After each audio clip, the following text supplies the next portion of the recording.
prompt. Very prompt. Good morning. Hey, good morning. Nice collage in the background. Did you do that? Yeah, I did. That's like just a bunch of pictures. Are they up there with tape? Yeah, I think so. Like tape or like that like sticky blue stuff. Like Oh, the it's like chewing gum? Yeah. Oh.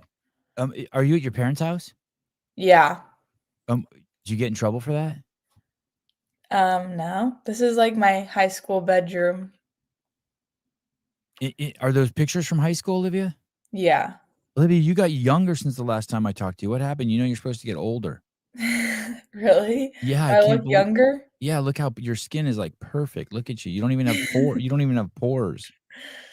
Thanks. I think it's just the summertime. The sun does that. Really? Yeah. I aged 10 years. No sunspots, nothing. Look at you.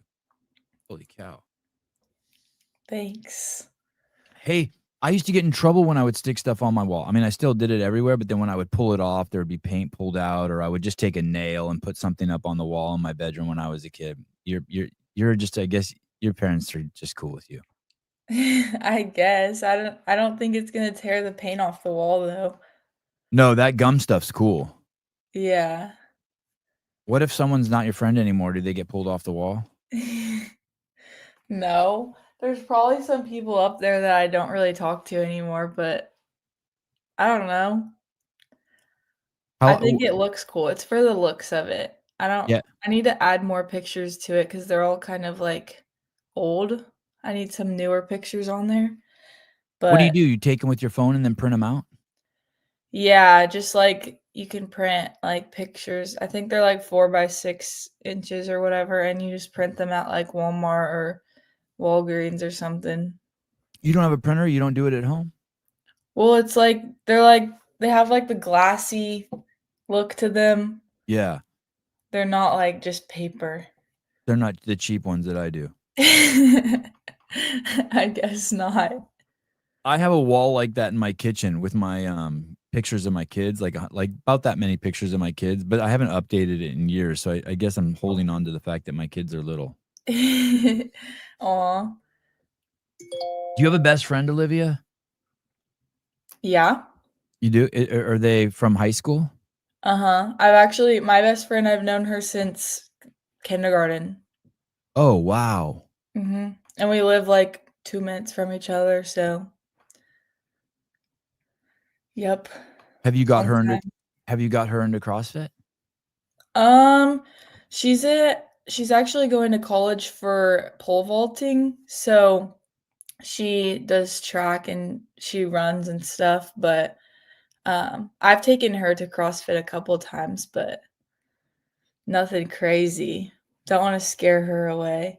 One time I made her do, like, an active recovery day with me, and it was, like, zone 2, and she was, like, having to, like, stop the zone 2, and I was like, "McKenna, this is zone 2, you just, like you go slow." Like, I don't know why she only really knows how to, like, sprint and, like, stop.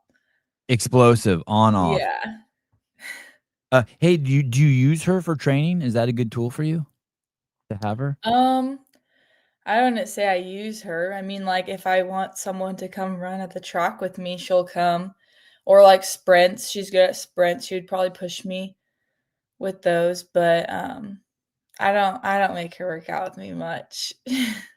Is home, tell me, where's home for you again? Shawnee, Kansas. It's, like, right outside Kansas City. Okay.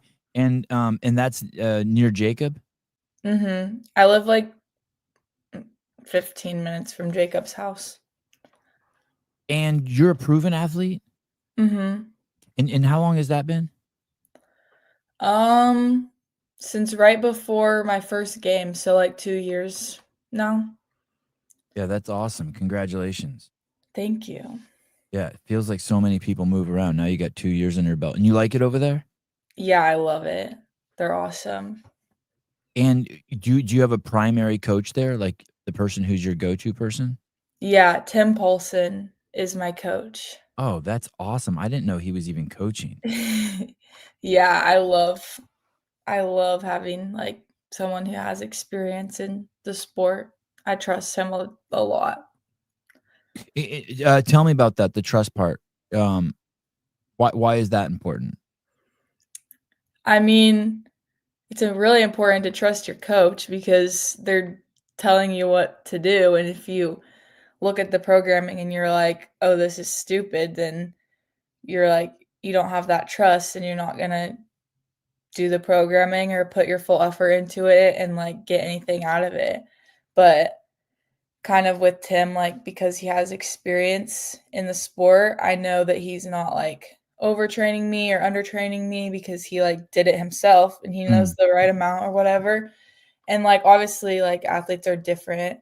Like, I'm gonna be a little different than he was as an athlete, but, like, he just has that understanding, and so if he gives me, like, a workout, and he usually will put on the workout, like, the meaning behind it or, like, why I'm doing it, which also, um, helps a lot. But if he gives me a workout, I pretty much am like, "This is gonna make me better," and I, like, really believe that, so I think that's a big part to, like, getting better is making sure that you're trusting your coach. could you give me an example when you say, like, you'll see the workout and then there'll be a little write-up that says the meaning of or the purpose of the workout? What's that look like? Like, give me an idea of, like, a workout, and then he'll say, "This is for." Um, gosh, I don't know what like, if it's, like say it's, like, a sprinty workout, then it'll be like, "Oh, just, like, go for it." Like, just no strategy, just go, and, like I mean, sometimes in training, the purpose of a workout is just to, like, test your limits and see, like, where the line is so that you don't, like, do that in competition. So, like, for example, I've been doing a lot of, like, this lately with legless rope climbs and, like, finding the point of failure, so it'll be like, just go, like, don't, like, rest between reps or whatever, just go until you fail so you can, like, find that point of failure. Mm. So, like, it'll tell me to do that in the notes, otherwise, I would obviously, like, rest between reps to make sure I'm not, like, failing because like, in a competition, I wouldn't wanna fail a legless rope climb, but and then sometimes it'll be like if it's like a gymnastics workout or something, he'll be like, "Pull back on the machines because I want this to have, like, an emphasis on the gymnastics," like Mm. or he'll say, like, "Push the machines a lot so we can see, like, how your, like, heart rate is on the gymnastics part," or whatever. Like, so he'll tell me, like, what to do, like, and how to strategize each workout to, like, make it feel a certain way, kind of. Hey, I'm just now talking to you, I was picturing you doing rope climbs. You're one of the few athletes, if and correct me if I'm wrong, that when you do legless rope climbs, you kip right off the bat. You don't wait till you're tired. I wonder why everyone doesn't do that. Why doesn't everyone is that right? Am I characterizing it right? Like the long kip thing? I just feel like the last time I don't can't remember where, I feel like the last time, and it has to have been pretty recently in the last year that I've seen you do legless rope climbs in a workout, and from the get-go, you kip. Which would make sense Um, that everyone would do that. Why would anyone not just kip from the get-go? well, Is it's it a lot slower? faster. Yeah, it's a lot Oh, faster if you don't, and I'm trying to okay. actually fix that. Usually, I can do, like, a couple, like, with the, like, fast, just, like, hand over hand thing, um, and then, like, once your arms go, it's definitely less arms if you do the, like, slower, like, swing and kip thing. So if you had to do 5 before you moved on to the next, you might start with a kip, but if it's, like, back and forth, let's say it was, like, the kind of workouts where there's, like, 1 rope climb on one side and on the other side there's a clean or something, Yeah. you might just do hand over hand. Yeah, that's definitely a lot faster, so, yeah, trying to get the volume of those reps in just because 'cause they're a lot more fatiguing too, but My kids are playing tennis, and as they get better, it goes beyond just, like, the fundamentals and the skills, like, being competent in all the different hits, right? Like, the serve and the forehand and the backhand and the backspin, and you learn and then now after they've been doing it a long time, now the coach talks to them about strategy and tactics and all that shit, and I start thinking, "God, that sounds like the sport goes from fun to not fun." Like, if it were me, like, I just wanna go out there and just smash the ball. Is it like that for CrossFit too? Like, at first it's just like, hey, I have a good engine, I'm strong, I've worked, I've earned it, and I can just go. And then now as you get to these levels and you're going to do the games, it's like there has to be like a complicated intellectual piece that's like, does that take away from the fun or do you enjoy that part? Um, I mean, kind of. Like, I'm obviously still having fun, but I wouldn't say it's as fun as when you're just, like, a kid and, like, you can do whatever. You can, like, choose when you wanna go or what you wanna do. Like, I don't get to choose, like, what I get to do each day. I just, like, show up and I have to do what I, like, need to do, and most of the time, it's not fun stuff because it's stuff that I'm bad at, but I mean, I still have fun with training and, like, competing, I love that, so, I don't know, I still have fun, but it definitely is a lot more, like, the technical stuff and, um, all that, like you said, with tennis is probably, like, the similar.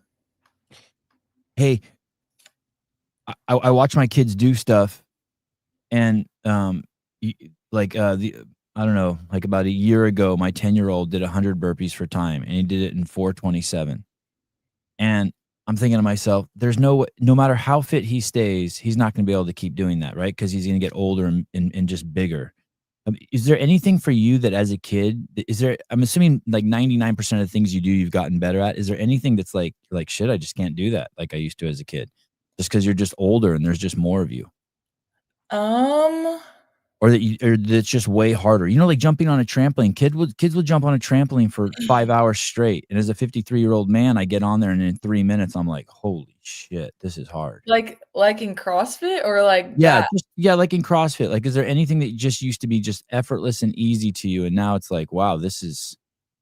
Um, I mean, I can't really think of it. Maybe, burpees. I mean, I was shorter, Yeah. like, smaller, just fell on the ground basically and got back up, but I honestly feel like I've gotten better at, like, everything from when I was, like, 10 or whatever, whenever I started. Like, obviously, I think my gymnastics and lifting is a lot better than it was, and, um, yeah, I don't think anything was really, like I can't think of anything.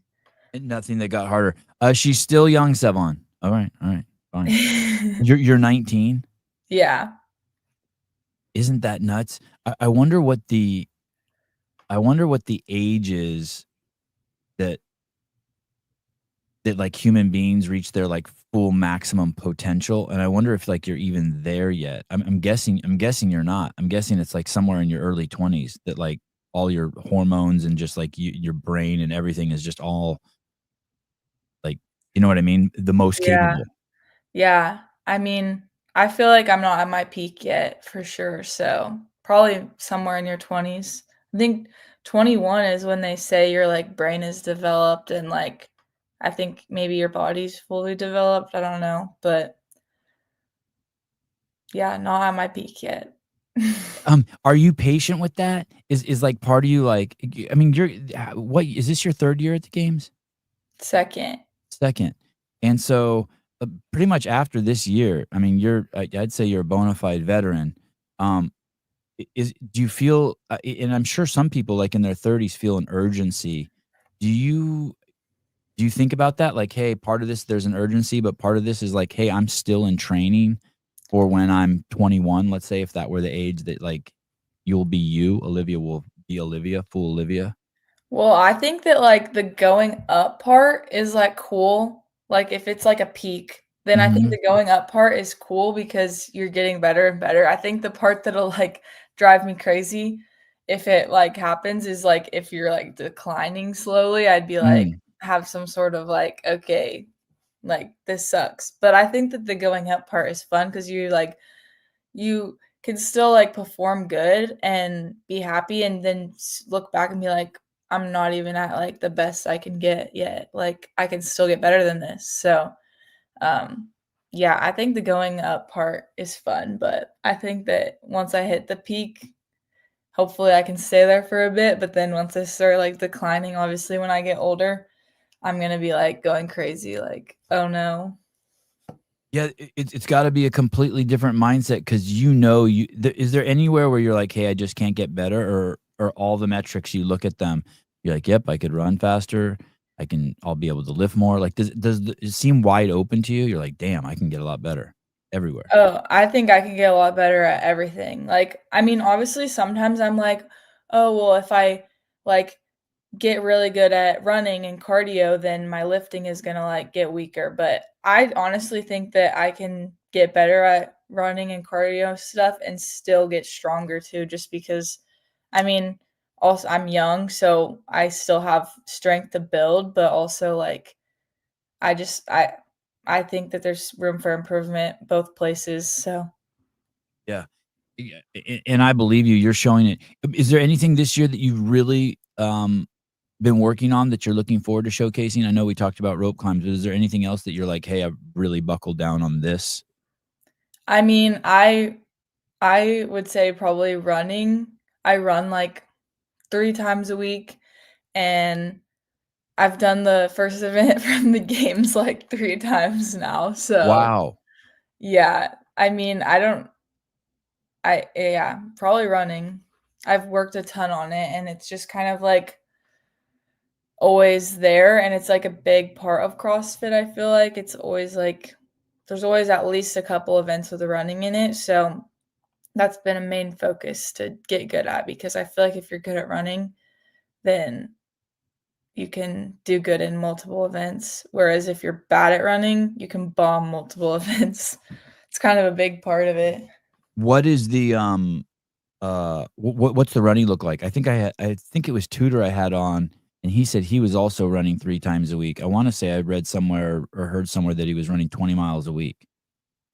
Oh, I'm only running, like I wouldn't say 20 miles. That's kind of crazy, but I run, like, between 10 and 14 a week, I would say. One day is, like, a speed day, so it's, like, usually, like, 400 meters or less, and it's less volume of running, and then the other days are usually almost to that 6-mile point since that's what we're running at the games.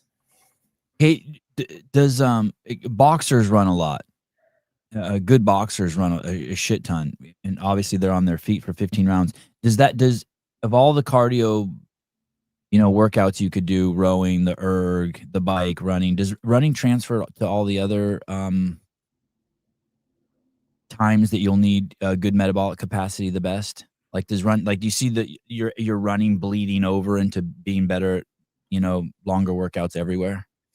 Yeah, for me at least, I think that if I can get good at running, then my cardio overall will get good because I don't think it's the other way around because I think I'm pretty good at the other machines and it Mm, doesn't like carry over into running. So I think that running will make you just like it's kind of like like I feel like this way about swimming too. Like it makes you overall fitter. mm. Like just like makes your lungs stronger, all that. Even if for example, there's not gonna be swimming at the games this year, but I swim once a week because it just makes you overall fitter. Like, I think it's kinda like that with running too, hopefully. Yeah. Yeah, I could totally see that. I mean, in if nothing else, it definitely helps you with your breathing, right? Your breathing cadence and just being aware of how you're breathing. Yeah, and, like, for me, my heart rate gets really high when I run, so I think that it if I got, like, better at running, it would help me, like, control my heart rate in, like, other workouts too, and, like, when my heart rate is up in other workouts, like, be able to control it kind of thing. What's high when you say it gets high? Like, um, I think it was just, like, 2 days ago, I was running, like, a chill, like, slow run, like, talking while doing it, and I looked down and my heart rate's at, like, 190. Oh, wow. And I'm My like heart doesn't even do that. My heart won't do yeah. that. I'm, Wow. like, actually shocked when I look at it because I'm like, "I feel great right now." Like, how is my heart rate almost at its, like, max, and I feel, like, great, like, I can talk and I don't know, it's kinda crazy. My heart The rate gets so high when I'm doing running. It's, like, only running too. I wanna say that in that, documentary that, Hiller just did with Fee Saghafi, that she says the highest she's seen her heart rate is 183. Probably. I mean, it gets lower as you get older too. I don't know how old Fee is, but I feel like Yeah. she's young, but She's I don't definitely know. older than you. Yeah. Yeah. You're not even 20. You can't walk through a casino legally. Wait, how old? Yeah, I think you have to be 21 to walk through a casino. Um, yeah. I don't know. I think so too. Uh, that's it's wild. Do you have a running coach? So with Tim Paulson at Proven, they obviously just started doing all the High Rocks stuff, and so they have like a High Rocks running coach, and I I think I'm on the like High Rocks running like program right now. So that's I don't know his name exactly, but that's who it is. But it's still Tim Paulson. Is it James Kelly? Is that the guy? I think he was on this podcast. Is that Oh, his name? really? I Yeah, think I so. know he does the High Rocks. I don't know if he Does that programs sound for right? it. James Kelly? Would you know the name if you heard it? Well, yeah, that's one of the guys that does their High Rocks program and stuff, but I don't know if he programs it or not. I don't know. What about this guy that turned Colton into a runner? Oh, This Joey? magical guy Joey, yeah. That's just his coach too. That's That's not um like that's his running coach too though, right? Or no? I think so. I'm assuming. Yeah, if I wanted to learn how to run, I'd just figure out what Colton did. Col Col it was interesting because his whole thing is like do it better, not necessarily more. It sounded like he tried doing more running, more running, more running, and he wasn't getting the outcome that he wanted, and that then he started getting coaching on running and something that's where it changed for him. Yeah, that makes sense. I mean, um I would say maybe if my running doesn't improve this year, then it would definitely be beneficial for me to go to the like basics of it and not do necessarily like volume, but the I don't know, like the mechanics behind it. Like for example, like form and like getting like the fact that I said my heart rate gets that high, it probably should be doing like some sort of like I don't necessarily need to be running so much to but I need to like do something to get my heart rate lower on running. So, yeah, I don't know. Maybe I need to ask Colton what he did. Do you see him very often? If you go to Proven, do you see him? I was just there for online semis and I saw him there, but I and then I saw him at TFX because I think he was coaching his fiance, but um I think that so I'm going to Nashville next week actually, and I think that he might be there. I'm not sure. They're having like a huge training camp, so I'm sure he would be there for that. But yeah, I've seen him a couple times there. Do you know how many days we are out till the games? I think it's like 24 or something, 25. I don't know exactly. And I just see it on Instagram. I don't like keep track of it. yeah, like you go by Dallon's post and you're like, oh, there it is. Yeah, that's honestly how I've been knowing. Me too. Um, and it's normal. Last year, did you go to Proven before you went to the games also? Last year I didn't make it to the games, but the year before I did for like I think I was there for like 2 or 3 weeks. Was that hard not making it to the games last year?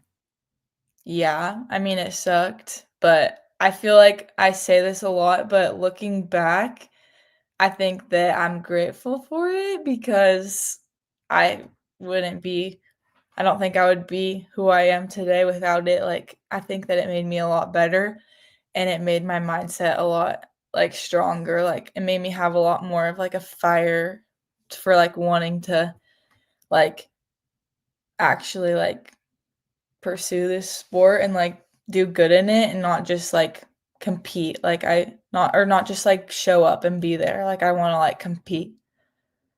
So it changed me a lot. So I'm grateful for it. But yeah, it was hard in the moment for sure. Do you use that in your day-to-day workouts? I mean, that yeah. motivation? Like, will you be doing something and wanna put your hands on your thighs and rest for a second? You're like, I'm not missing the games again."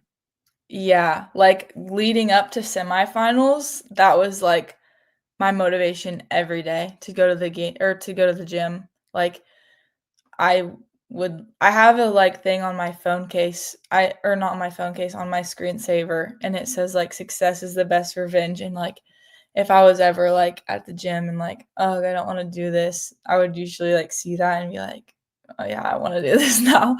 But, yeah, it was a big motivation for me leading up to semifinals, and it made me, like I think it made me a lot better because I also wouldn't just, like, go through the movements, I would, like, almost, like, try and, like, find that, like, kill myself, like, hurt point in every workout, like, if you're not, like, laying on the ground after every workout, then you're, like, not doing enough, so I pushed Damn. myself a lot going into, online semifinals, and, I mean, I'm still like that now, like, during games training, I still have that, like, little reminder, like, just kind of, like, feel like I have to prove myself since I didn't make it last year.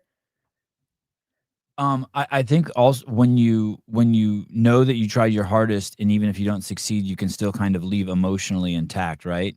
But if you didn't try your hardest and you don't succeed, you feel kind of like emotionally wounded. Do you know what I mean by Yeah. that? You're thinking like, "Oh, like it flashes through you all the times that you didn't give it 100%."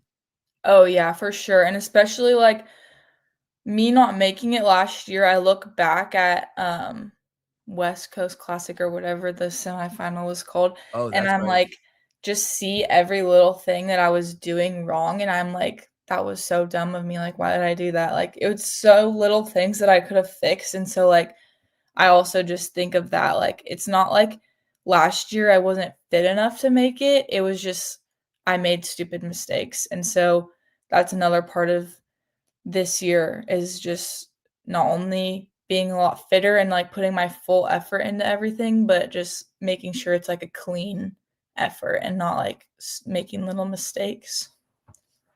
So you went from 2023 Rookie of the Year to not making it. So you went from a pretty high to like a, "Oh, man." Yeah.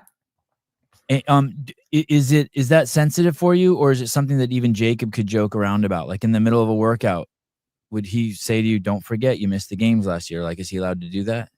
Um, I think that Jacob and, like, all the people that I trained with last summer, they were, like, making jokes, like, Oh, boy. not even a month after. So that it was sensitive then, but also I think that's part of what drove me, like, we would be about to start a workout, and if they would say something about me not making the games, it's like, I would literally look at them and be like, "You're dumb because now I'm about to beat you in this workout because you just made me mad." But now I can, like if they say a joke now, I can just be like, "Well, I made it now." So, like, it's not a funny joke anymore, but they joked about it. They got their jokes in last year before I made it again. And you qualified at TFX? Mhm. And how was the comp? How do you feel like you did there? I mean, I think it went as good as it could have. I think I got, like, 4 first places and Wow.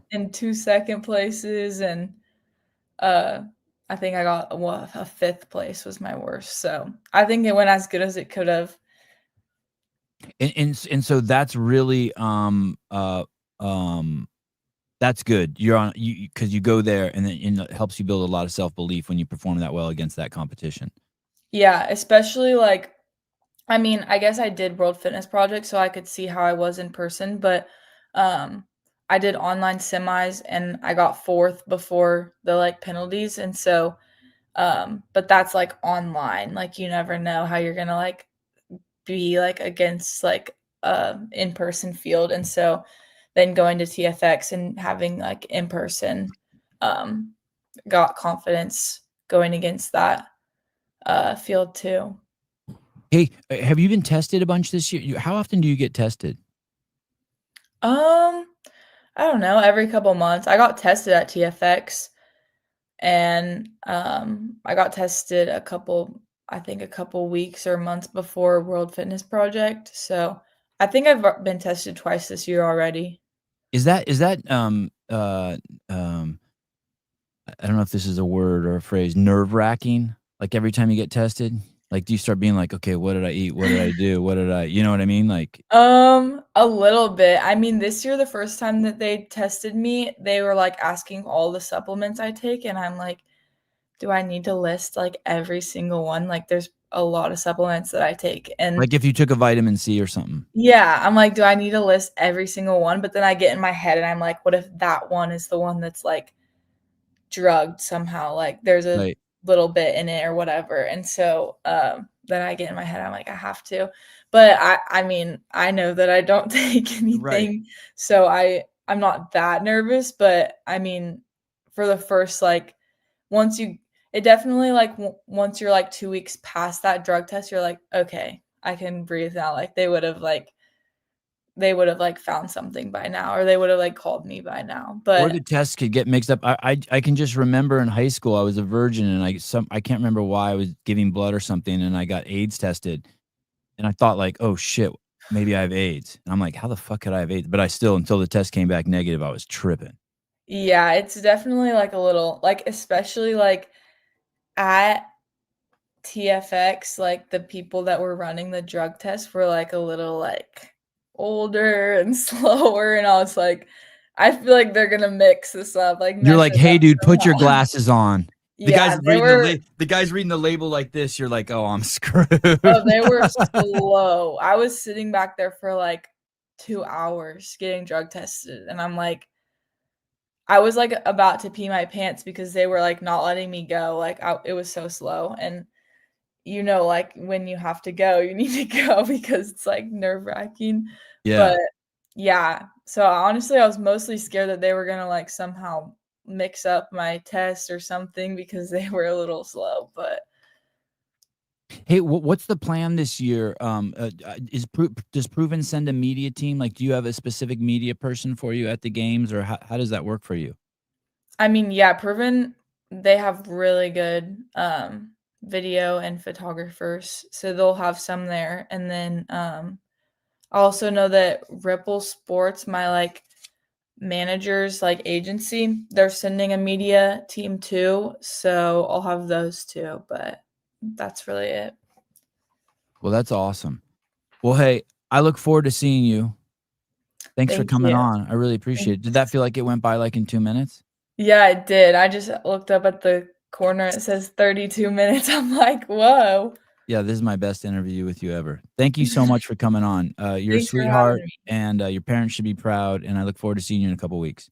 Thank you. Alright. Thanks. I'm Bye, excited. Olivia. Bye. 15 years older. No, I'm joking. 15 How years dare later, you? Olivia Kerstetter in the time machine. Hey, if I'm as strong as her, that's a win. Good 250 morning. pound 250 on the clean. Pretty strong. Pretty strong for a mom. Yeah, pretty crazy. World's strongest mom. All right, Savon. I'm a little nervous today. I'm not gonna lie. Me too. Really? Oh, Why are yeah, you very nervous. nervous?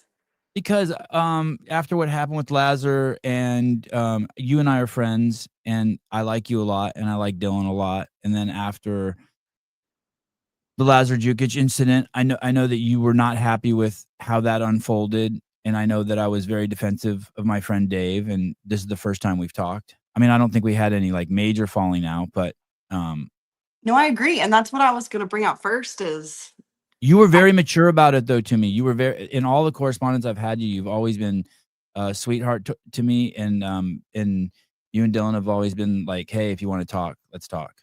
yeah, and I guess where I'm nervous is I was a little disappointed hearing you talk down on me when I was like, man, if he's got a problem, like let's just talk about it.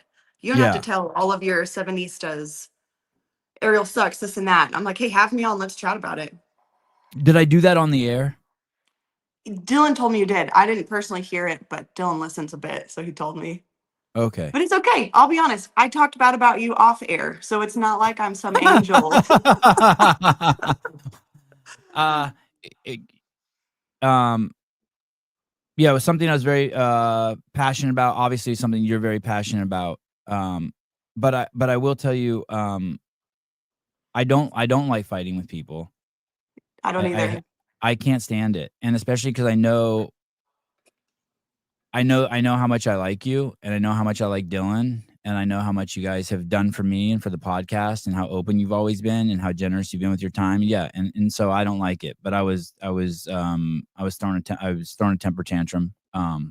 So Hey, like I said, I'm not perfect either. So I'm not gonna act like I haven't loved your show, because it's been hard to listen to your show the past year.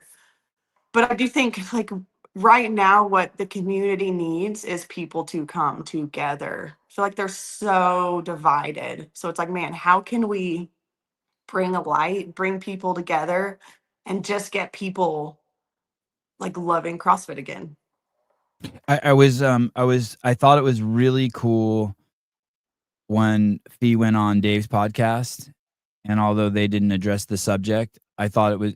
I do think it's like your parents were fighting, and then you see them talking, and then everything settles down in the house. Like, I did think it was. I think when people who seem that there is friction between, and then other people see them reconciling or being able to treat each other like humans, I think that's healing for everyone.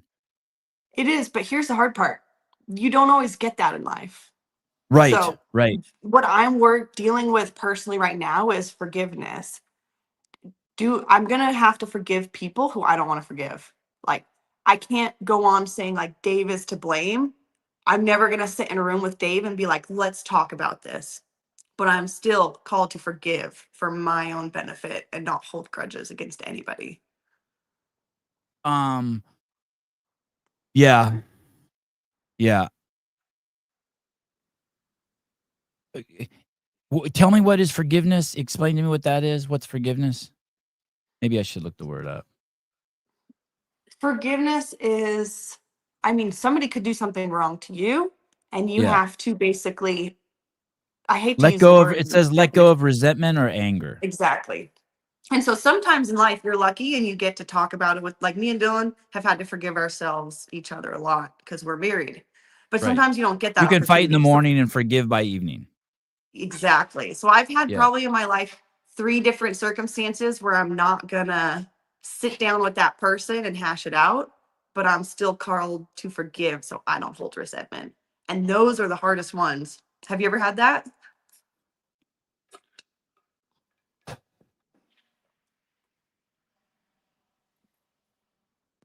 You know what I do for the most part in life? I try never to get to a part, no matter how angry I am, that, like, I try to just, for me, I try to be like, hey, it's my life and I brought myself to this point. And so I don't try to ever go too far into the resentment or anger piece so that I don't have to forgive. And I feel like when I do forgive people, it's really not them I'm forgiving myself for letting me go somewhere where I didn't take absolute personal responsibility and accountability. Like almost like You when I'm don't think angry, you well, especially now that I'm older, now, especially when I get angry at someone, I feel, or I start to feel resentment, I feel like it butts up against my faith. My faith is that the world is being done to me exactly how it's supposed to, and that when I'm resentment and angry, I'm pushing up against reality, and that it's like that person, whatever they did to me, that I'm, in my perception, that I'm telling God, fuck you, because he brought that to what is me. your faith? I don't know, just my What did you say faith. your faith is? Can you say it again? I I have my definition. What is your definition? that I guess that everything is always happening in my life because I asked for it. What if you didn't ask for it? Well, then no good Th- things then happen. then usually I default to uh then I don't have a deep enough awareness inside of myself to see that I was asking for that. So that, like, I'm So always trying to go back and take personal responsibility and accountability for everything, right? So it's like, yeah, like, if a kid throws a rock at my car, well, I bought the car. I chose to drive down that street. I chose to let a rock hitting my car upset me. Those are all in my, and then that kid's doing his life too. It doesn't So mean that on in his side, that kid's not responsible or accountable. That's usually where I try to go right. so that I don't have to get to the forgiveness part. And that's my faith. My faith is that my faith is that. Does that make sense? Yeah. Tell me if I'm hearing you correctly.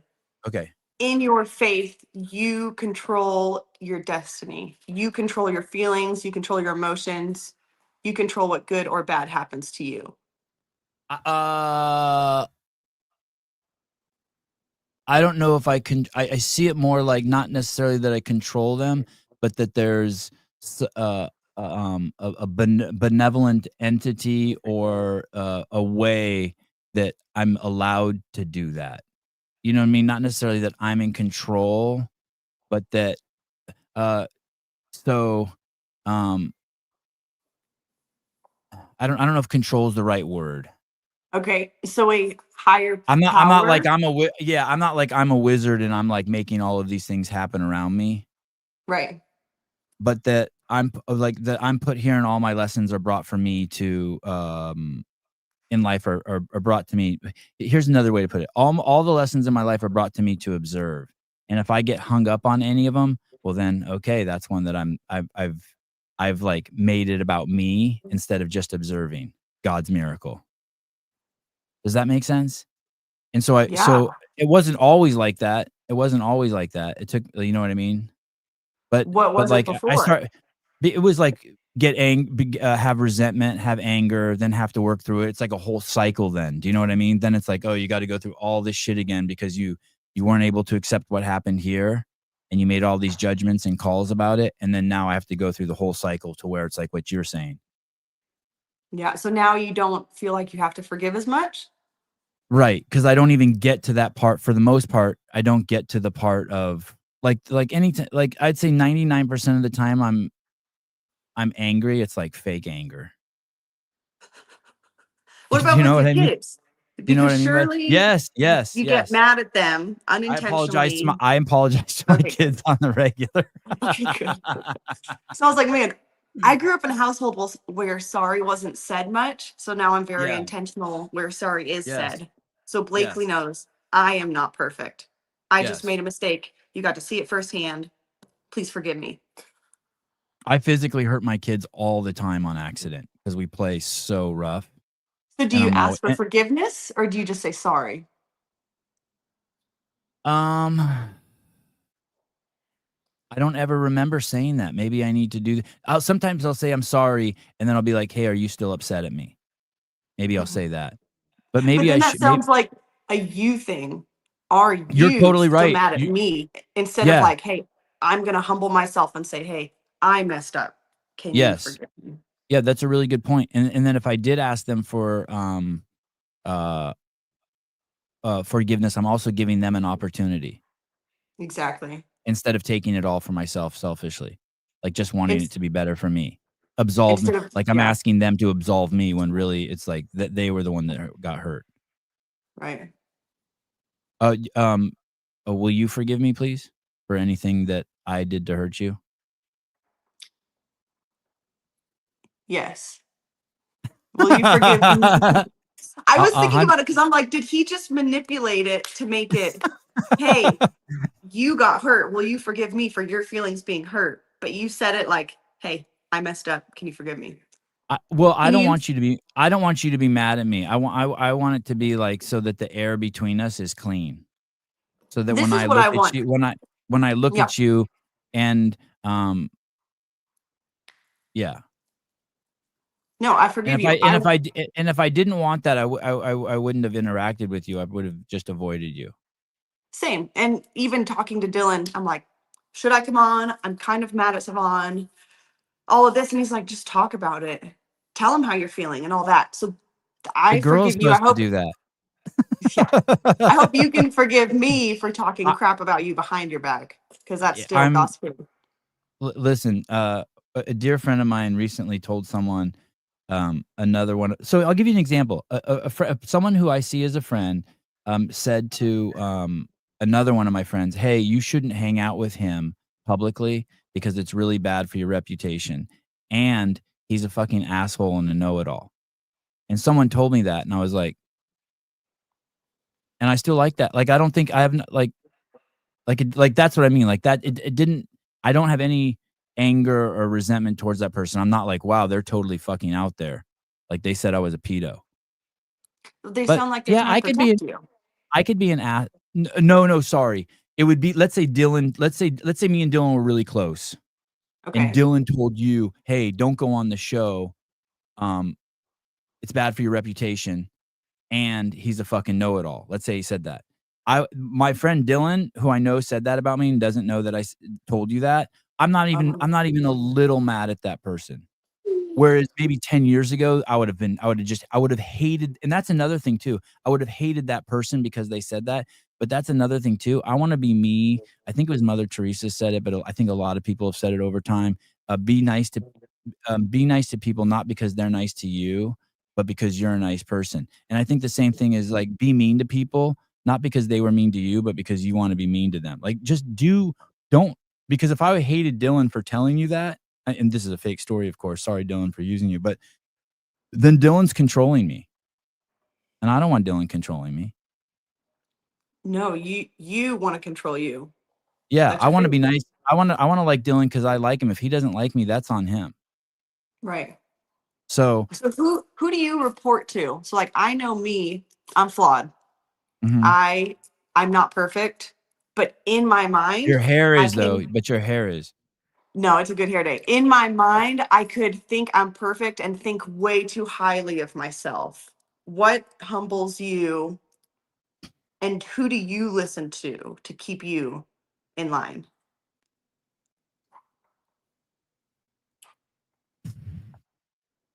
Uh, mostly my wife. Okay. Mostly my wife. My wife like really my wife isn't the kind of woman who's like, "Hey, don't." My wife never nags, but spiritually she keeps me in line. Is So she like, is her faith the same as Savant's faith? I don't know. Have you not asked her? Nuh-uh. No, I haven't. But I All did right. when I saw The Chosen though. I saw the movie The Chosen, and then I told her, I said, "Do you accept Jesus Christ as your Lord and Savior?" I did that No, today. yeah, that's a great question. I'm just talking about y'all sit down at dinner tonight and be Yeah, like, tell me. what do you believe? Because I mean, you're going to learn her on a more intimate level, but it's also super interesting to hear like your Well, we've had a view. lot since we've been very young. We both have had a strong foundation in personal responsibility and accountability, and that our happiness is, we're responsible for our own happiness as individuals, and what that process is. And so that's usually how my wife keeps me on the straight and narrow, is just reminds me of that kind of stuff. Like the tenets of taking personal responsibility and accountability. And she'll, Well, I mean, like my wife would send me scripture, a line she saw in the Bible, or you know what I mean, does a she quote read? from a president, or yeah, my wife can read. She taught the kids to read. I know too. I know. Big flex. Did she read the Bible? No, not like my wife doesn't. I mean, I own a Bible, but my wife doesn't own a Bible. But I mean, like, I would, it wouldn't be unheard of. Like yesterday, she sent me a bunch of stuff, her feelings about Jesus, like the value of Jesus. Does she value him? Oh yeah. Well, I assume I'll ask her. I don't know. I assume. Yeah, I would be really curious to know. Tell me Yeah. this, Yvonne. Does she want a Bible? I send a Bible to anybody who ever wants one. Oh, that's so kind of you. I'll ask her. Ask her. Yeah. I mean, I have one. She can use mine too. I probably have Yeah, like but 3. it's probably brown. Like, if I'm gonna send her one, I'm gonna send her a A purple, clean a one. You pink. know who who sent me a Bible is a Dom. Oh, for Uh, Mayhem. yeah. That's nice. When he was on the show, he But read me half the Bible. you know what's hard about that, Savon? What? It's it's like sending someone a kit of a rocket with no Mm, instruction manual. Like, it can be mm. very overwhelming and you just have pieces everywhere and you're like, what the heck do I do with this? Because I've done that before and I'm like, hey, I did my part. Here's your Bible. And they're like, I don't even know where to start. Thank you for this gift, but it's benefiting you more than it's benefiting me because now I'm overwhelmed and feel like a failure because I know nothing. So it's almost like you got to give it and then be like, hey, let's follow up. Let's read together because it can be super overwhelming. There's this when people hear things, people feel like that they have to make a assessment of it, whether to accept it or reject it. And I'm really good at like I don't need to do that. I'm really good at just being like, okay, I don't know what to do with that. I'll just store that and hang that up. And I'm gonna give you an example here. So and this happened. Who was on yesterday? Oh, it was Fee. Fee. And Fee Yeah. and Fee was talking about how she saw in the Bible that it said when it said the first time she heard that if you're not a Christian or you don't accept Jesus Christ as your Lord and Savior, you don't go to heaven. And so like that pushed her away, right? Right. And then what's interesting is a few days before I was talking to my dad at dinner and that line came up about Jesus saying that, and my dad got really pissed, right? And my dad went to seminary school, but he was using that as like, hey, that's a fucked up thing about Christianity. I don't have to do that. I get where they're at because I was like that at one point in my life too. But like people can just say stuff to me and I can just be like, I don't know. That's You know what I free. mean? Like Yeah. it's fucking, oh my God. When you said in that, let me ask you this. When you said in the road to the games and you're out on the sprinkler and you go, I don't feel bad for saying that I live a wonderful life. Why did you say it like that? I don't feel bad for living a wonderful life. Because I live a wonderful life, like a crazy wonderful life. Also, and So my life looks like that picture, like you running into the isn't it sprinklers with awesome? your kids. It's Yeah, so peaceful. And the that's guy my even life asked too. me, yeah, he's like, is this a normal Sunday? And I'm like, yeah, we're not faking it. We're not doing anything. But I say all that because I felt like I sounded cocky. I felt like I sounded arrogant, boastful. I'm homeschooling my kid. I'm feeding her breakfast, lunch, dinner. I'm taking care of her. I'm taking care of my husband. I'm cooking meals. I don't want to come from a place of like, whoa, what a slave, what a servant. She is awesome. I say all that to say, I love serving people. This is the people I serve, and I love my life.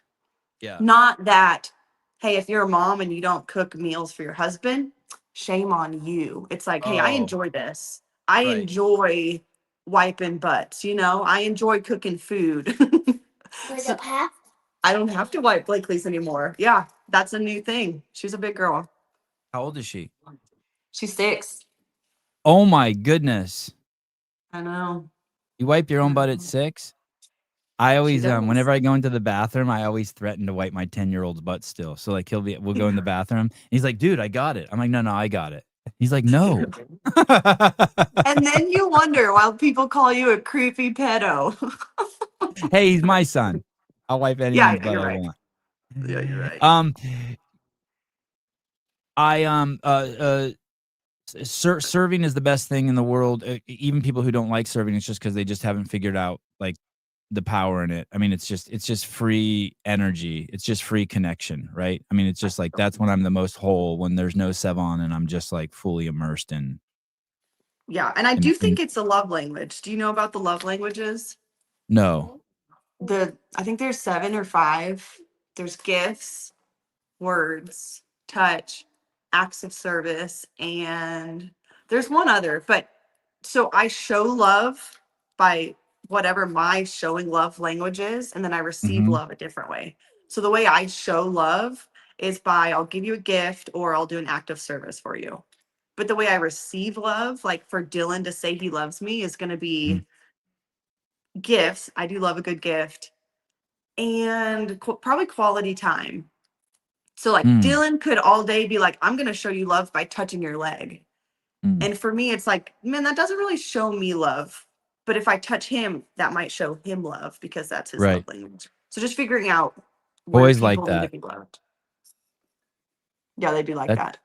that's interesting. So you like gifts. I like gifts. Like And not like if you went to the garage and there was a new jump rope in there, you'd be all giddy.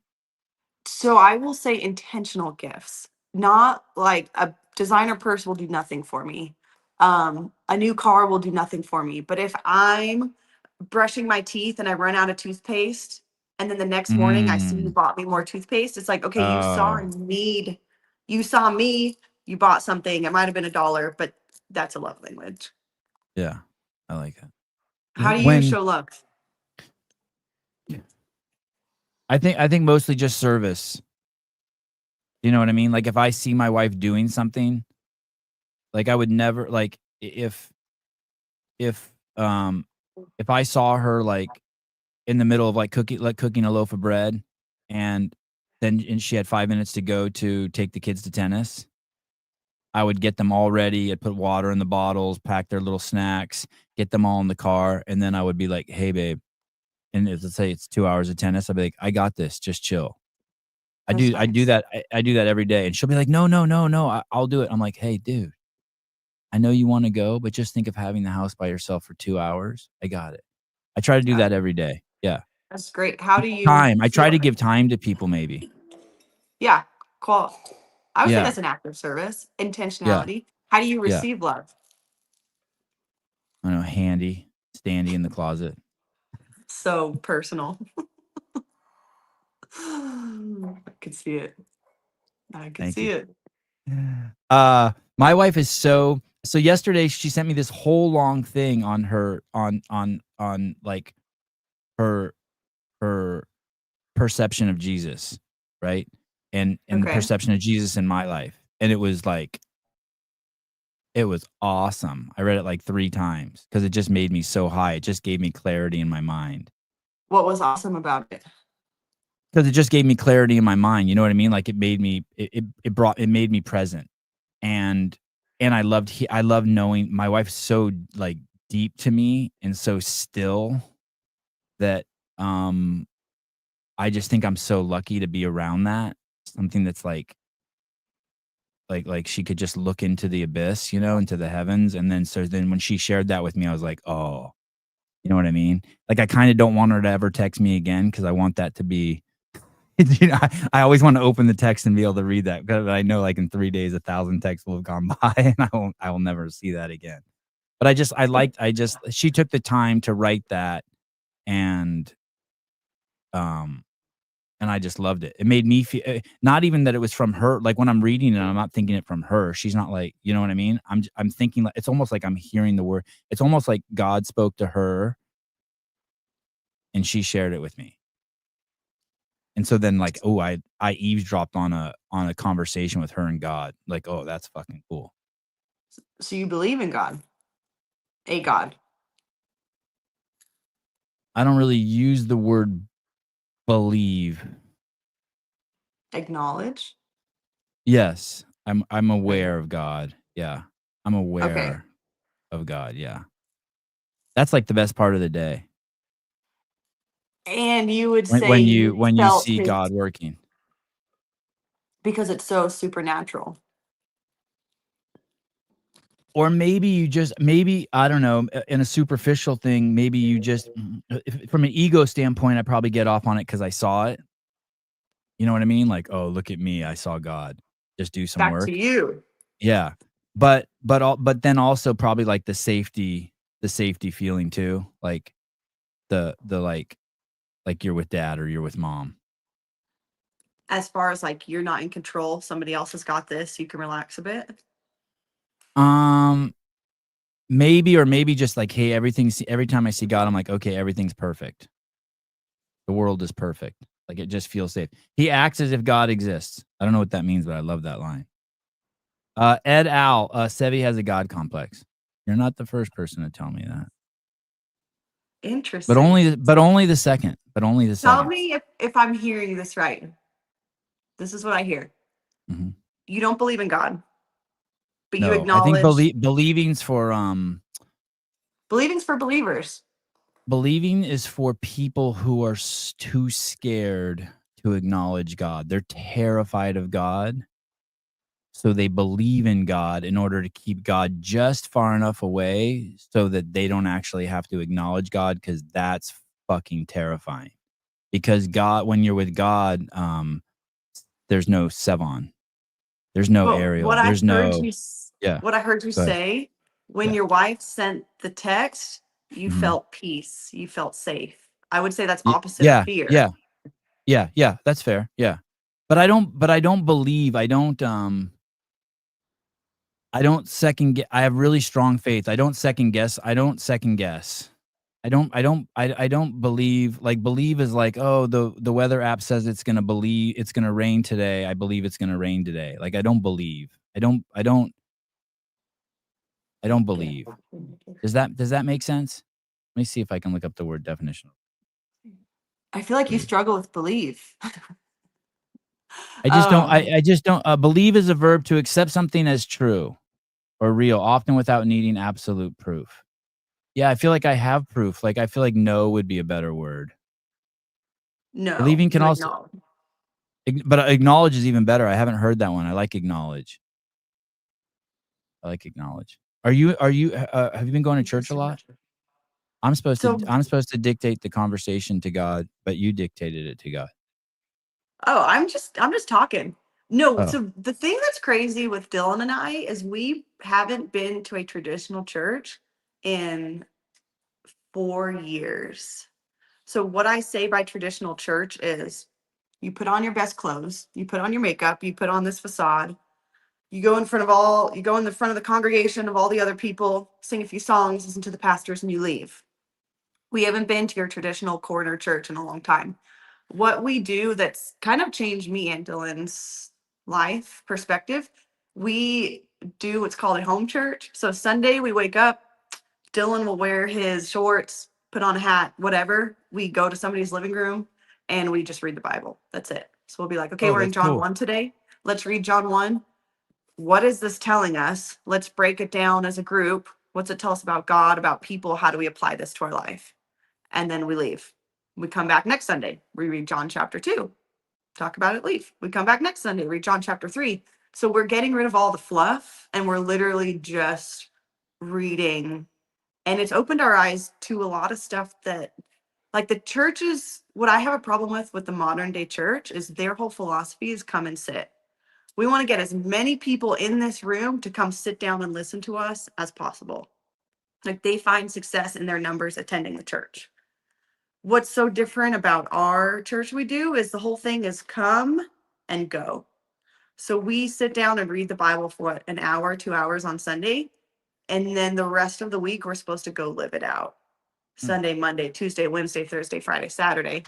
Come back, get encouraged. What do we learn? Now, how do we live that out the rest of the week? Yeah. Oh, when I read my sisters, when I read my wife's text, that's also like whenever, that's a huge part too. That as you see those things, you have to be like, okay, now I have to live this out. The lessons I learned, the truths that I'm like reaping, I need to live them Exactly. out. Yeah, So and Dylan and and, called me out. Yeah, go and ahead. show them by example, because then you're showing them by example to other people, which is important. Also, Yeah. Because I you're would say, sharing them. a lot of people, at least I do, go to church every Sunday, but the way they live their life Monday through Saturday does not show any fruit of like knowing what the Bible says. It must So show like, some fruit. It must show some fruit. yeah, some. Right? Like if you go to church on Sunday every day for a year, and then Monday through Saturday you're an asshole, but then after 2 years maybe you start to like do a Yeah, couple things. And then after yeah, 3 years, I mean, I don't know. I don't go to church. I don't know. But yeah. But I'm also not the judge. So I also have to sit here and be like, I can't judge you for not living a certain way. I'm yeah. called to live a certain way, regardless of how you live. My church is going through John in the same format. It's great. Oh, there was And something it's like else in if here. you want to learn about something, you learn from the source, not another person reading the Bible telling you like a pastor. It's like you have the same playbook. You can read it and discover it yourself. Sevon believes Jenny has giant hammers. Yeah, but I don't know. Sevi is in denial. No, I'm not in They're denial. trying to tell you how to live your life. I'm just I'm kidding. in Santa Cruz. I know, these are my homies. No, I would say he acknowledges. Acknowledge is a great place to start. Yeah, I'm at the start. I'm at the beginning. It's When okay. how did you decide to so you tried to go to the games 5 years in a row? Yeah. And you made it to, well, maybe even more, but 5 years in a row, you got within striking distance of the games. You got to semifinals. Right. And then on the Regionals. It was called regionals back in the day. regionals, you say regionals, I say semifinals. I'm And a true OG. no one knows. No one knows. Sanctionals. I know. You're right. So then on the 6th year, you resign to going to the games, but you're going to go just to get the signage. No. So 5 years, tried to go to regionals. On year number 5, I Mhm. find out I'm pregnant. So I'm done. I retire. Okay. That was 2018. 2021 is my first year of the games. So 2019, 2020. So 3 years essentially I am done and I'm just attending the affiliate. And then in basically, 2021, you're like, hey, I'm going to go, but I just want to get the sign that says Arielle, and yet you qualify for the games. what's a crazy it's not a coincidence, but 2021, January of 2021 is also the year me and Dylan decide, like, hey, going to the conventional church is not enough. We're going to join this home church with people. So it was like, that's the year God showed up for me and I learned more about him. And since then, I've been really successful.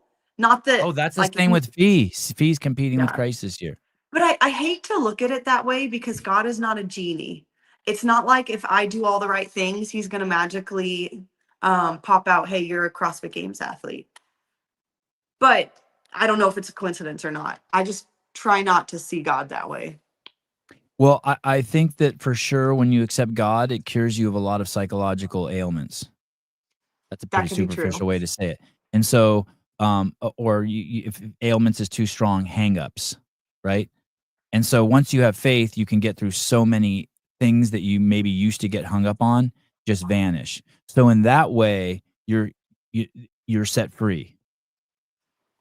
There's an analogy my friend used the other day that I love. She was like, in life, you have 2 different types of storm clouds. One, you have no control over. So that's your kid got cancer.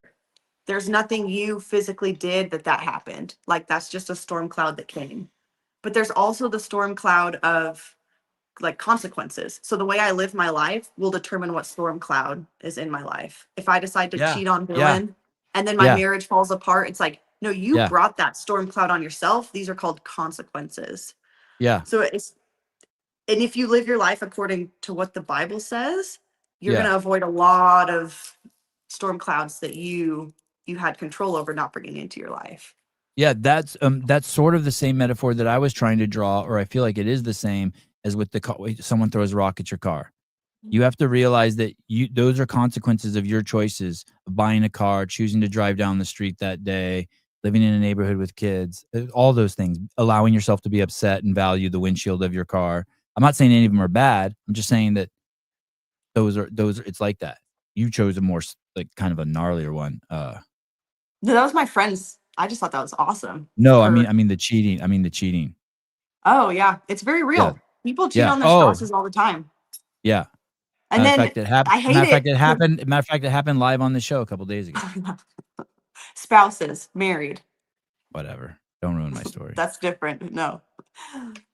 Okay, so so then you so there's another thing. Like if I'm gonna if I'm gonna maybe that's why I'm so okay with people talking shit about me, because if I'm gonna talk, I make a living talking shit about people, and so how the fuck am I ever gonna trip if someone's talking shit about me ever?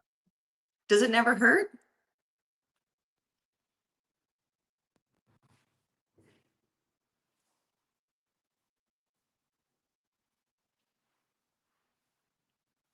I mean, it could. I'm not. No, I was yes trying to or think. no question. Does No, it ever no, hurt? not very. No, yes, but no. I mean, it hasn't in a long, long, long time. But it could. Like if my if my wife could do it to me, my wife could slay me like on accident. You know what So I mean? only Like I certain could be people. high as, yeah. Like most of the time, I see life as just one giant like performance art, like just fun. Like, you know what I mean? Like if someone says something mean about me on the internet, I'm like thinking of something funny I can say or witty or make a your mama joke. Like I'm almost thankful for the opportunity. But like if my wife said something to me, if my wife said, "Hey, you're being a shitty dad," I'd have to fucking retreat to the bedroom, go under the covers. You know what I mean? That would fuck Have me you up. have you ever seen The Hobbit, the movie? No, not in a long time, but I have. I'm Okay. sure I've seen it like 5 times. Well, there's in The Hobbit, the end of it, there's a huge dragon, and the Mhm. arrows cannot pierce this dragon's flesh, but only one little spot, like this big on his belly, could be pierced. So it's like you got all these arrows being thrown at you, and they just bounce off. But your Yeah, wife knows the one little chink in your armor to hit. yeah. I think as you get older, it's really important to realize you're an alchemist. What's an alchemist? Meaning, an alchemist is like someone who can turn like lead into gold. And so there's a point in your life where you have to learn that like everything coming in is you can make it good. Like nothing has to, you can just be transforming shit. So someone shoots an arrow at you and then right before it hits you, it turns into love. And so you just learn to uh, um, um, make everything positive that's coming your way before it gets to you. How do you learn that? Through avoiding seeing, going back to what we were saying about forgiveness and resentment, to learning that like, hey, if you don't do that, you're gonna have to go on this loop, and this loop is bad. Do you know what I mean? Like, do you want to have to learn that lesson again, or do you just want to, or not? And like, there becomes a point where you're like, I'll give you an example. This is a really superficial one, but for 30 years, my dad tells me whenever I say lie or lay, he corrects me. But he never tells me what the method is for figuring out when you should say lie and when you should say lay. And so he's been just doing the same thing over and over. And I'm like, man, this motherfucker, like I see that and I'm like, if I ever correct my kids, I'm gonna like tell them why we correct it. You know? And so it's kind of like that. You know what I mean? You don't want to be, or have you ever been in like the same fight with Dylan for like 10 years and it comes up once a month and you're like, all right, I'm trying something new. Instead of going right here, I'm going left. Instead of saying I'm sorry, I'm gonna try fuck you. Just because, No. not even because you want to do it, but you're like, hey, I don't want to do that loop again. Oh, Or instead yeah. of saying fuck you, I'm gonna say I'm sorry. You're just willing to try anything. Yeah. So Say that again. You got a little choppy. so just instead of just doing the same loop over and over again, even if it's like completely absurd, you're just gonna do something new because you know you've had this fight with them 200 times. It comes cloaked in different, subjects, but it's like, wow, here's that friction again. Here's that thing that wah, wah. Like you're connected to Dylan and something happens and you're not connected. And then you guys are both in the house and you're not connected and you're like, what the fuck's going on? Right. Like, I hate that shit. I mean, that's just communication, which is step one of any relationship. Because I think in order for that to work, clearly I'm trying to be open and vulnerable, but he has to be too, so we can come together. Yeah, you're being But open and I would vulnerable. say the Yeah, definition of insanity is doing the same thing over and over again. for sure. Like I can't expect to repeat the same training process I did in 2018 over and over and over again when it produced no results, and keep doing it and hope it'll magically produce results. I agree. Is that my internet that's fucked up or yours? I don't know. I have a history of maybe I should shut off my Wi-Fi. Let me turn on just Your audio is great. That's good. Your audio is great. My internet looks like it's bad too. It's weird. Is that better? Oh yeah, that is better. Okay, cool. So I want to go back to this thing. Maybe this will take us to forgiveness too. So then you take a couple years off. You have the kid. You take a couple years off. You make it to the games, and then you go 4 years in a row. This year will be 5 years. Can you believe that? Yeah, it's crazy. It's crazy because I wild. remember. I feel like the story telling the story about you your first year back and making it to the games was yesterday. And 100%. then Me and Dylan even said my first. Sorry to cut you off. My first year going to the games was, hey, let's try and do this for 3 years in a row. How cool would 3 years in a row be? Then you'll be 30. Great career. Now it's like, oh crap, we're at year 5. We didn't plan for this. It's awesome, and you look like you're having a blast. Yeah. And I am. so then you go to year 4 of the games, and Lazar dies at the games, and there's what I hear is this is my rendition, and I'd love to hear your rendition, but that Dave tells, this is the really Cliff Notes version. Dave tells the athletes, I have Luca's blessing. You guys find out that wasn't the wording of it, and a handful of you guys gets really pissed. And then there's obviously a ton of pain and frustration that an athlete died while competing at the CrossFit Games. And then there's this off season. You can go back and fill in anything you want, by the way, too, if you feel like I mischaracterized it.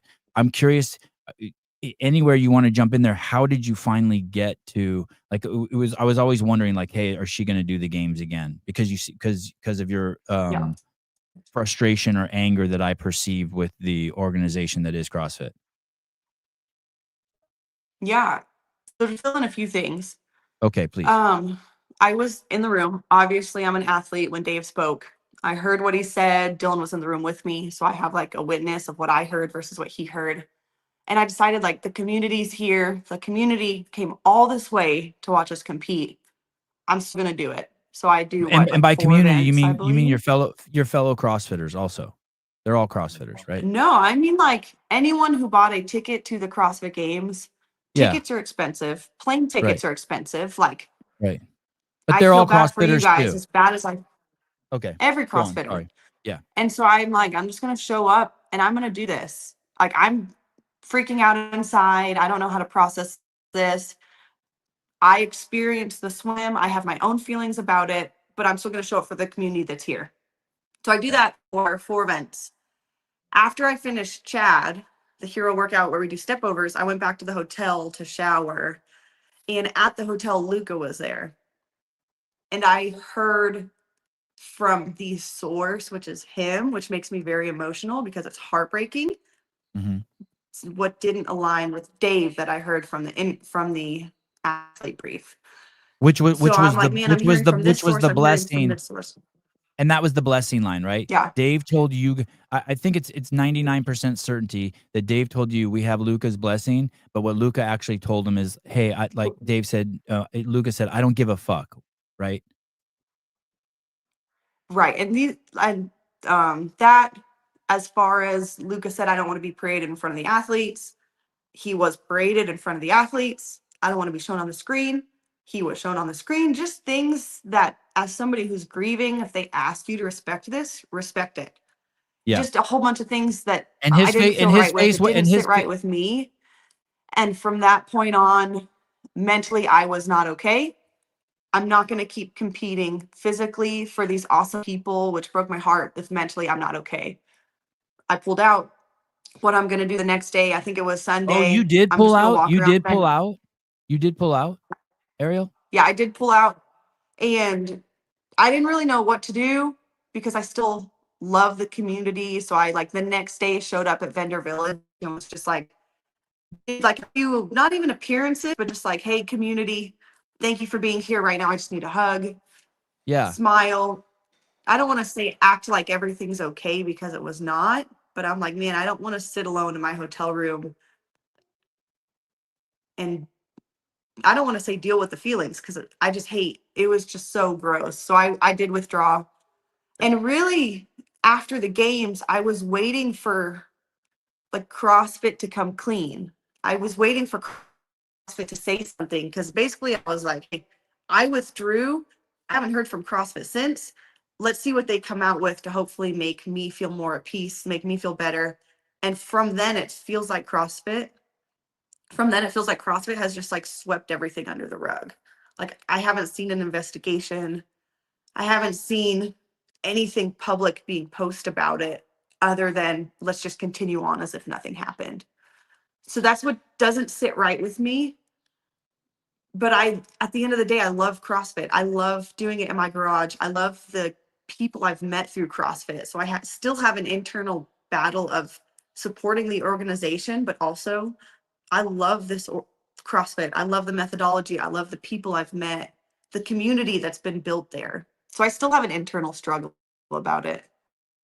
So, I mean, just hypothetically speaking, something that would this have when you say you would have liked to have heard something, would you like to have heard like there was no dive team at the event and they thought that they were going to have a dive team, but at the end they decided they didn't need it and it was too expensive, and also that although they met the minimum requirements for lifeguards, most events have 6 times as many lifeguards for that many athletes.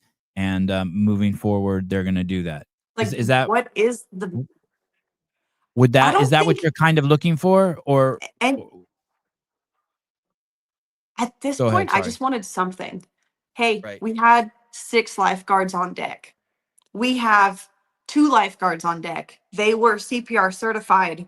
We thought we did enough. Or hey, we didn't have the ambulance there when it should have been there. I don't even know what they Right. needed in that situation. Okay. So I'm So not going to act like, you're hey, even being cooler than I'll- I thought. You're like, "Hey, dude, I don't even care what like was supposed to and what not to. How about just tell us what happened and let us assess?" Like, be like, "Hey, we had 8 people in the water here's and the an thing. ambulance ready." Yeah. Yeah, I'm an athlete. I don't know what's needed. But at the end of the day, I would expect them to know what's needed. And so I'm internally freaking out. I'm trusting them with my life. Do they even know how to save me? It's like, I don't know what's needed in a water rescue. I'm not going to pretend like I do. Do they? Yeah. Has there been with the Yeah. athletes this year? Have they done anything to tell you? I know that they have some sort of new safety council. I saw that there was what appears to be on paper a very competent woman who's in charge of it. Right. Have they told you anything this year, like about safety? Has there been any There's communication been with you an guys? email.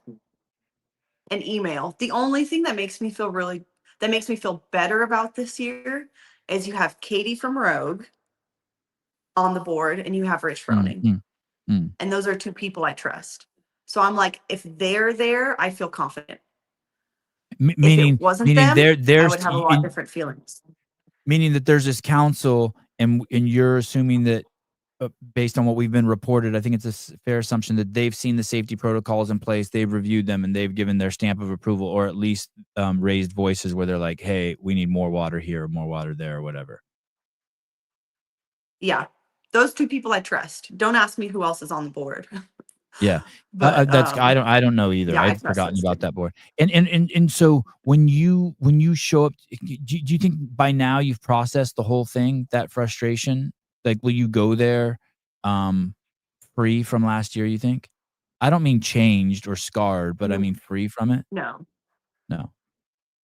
No, and that's what I'm struggling with right now is I'm struggling with the forgiveness because when I look at the games this year, it's not the same excitement the past 4 years. This year, my perspective is, and it sounds horrible, um, you don't always love your job, but you still show up and get the work done. I'm not going there with the same bubbly excitement of like looking at my locker, looking at the gear we get and all this. I go there with a little bit of dread of the unknown. What is this year going to look like? How is it going to feel being in an athlete brief again? And I have to process that before I get there because I don't want to just um, resort back to fear. I don't want to go into a place of being angry that nothing's changed. Right. And Nothing's been addressed. That's all. yeah. When I was watching the documentary that CrossFit made on you, by the way, which I thought it was awesome. Did you like it? They did phenomenal. I loved it. Yeah. And it's so funny. Oh, I'll give it a second. Can you hear me? Okay. I loved it. They did awesome. But there was so much they left out at the same time. But they can only fit so much in the window. It was so good. With you and Raptus together, it was it was the back and forth was great. I And your agree. Totally and different your lifestyles. So it was so fun to balance those. and Dylan came across good in it, and he looked good. He looked really fit. He's been working out. Yeah, his body looked He's good in been it. That's the working whole out. thing. I was just judging his body the entire time. I was like, all right, keeping yourself tight down. So they No, do he'll that. tell you if you ask him. Yeah. No, go ahead. If you ask him, it's the stress. Oh. I'm not in shape. I'm just stressed out. Not yet. Hey, so Exactly. so in that this thought popped in my head that you're doing it just because you can and you should. That thought popped in my head, and that when you said the line, "This will be my 5th consecutive year," I thought, okay, and it's not like maybe it's 99% you're doing it because you really want to do it, but there's 1% where you're just like, well, I need to do this because it's my 5th consecutive year. So, and what you're saying to me is there is a little bit of that in there. Like, hey, this is just what I do, and part of me is going there just because of that. Where in the first 4 years, that didn't matter. It was like all just passion and like I'm here to fucking rage. Yeah. And it's unfortunate to say that because I have tried to make it to the games 5 years before in the regional setting. And I know 2018-year-old me would really appreciate this moment. So I try and have the perspective, but I think it's just because it feels swept under the rug. So I have to forgive regardless if they show me what I want to see, quote unquote. In forgiveness isn't something you can fake. No, not in your heart. Like I can fake it with my words, but Right. I know how my heart feels. And I think it's clear that my words say what I'm thinking as well. But it's like you, when you experience the text, it's a sense of peace, a sense of comfort. And like if I think about it right now, I don't have that peace. So for me, that shows unforgiveness. C- Uh, um, and so, is it fair to say it's something you're holding on to?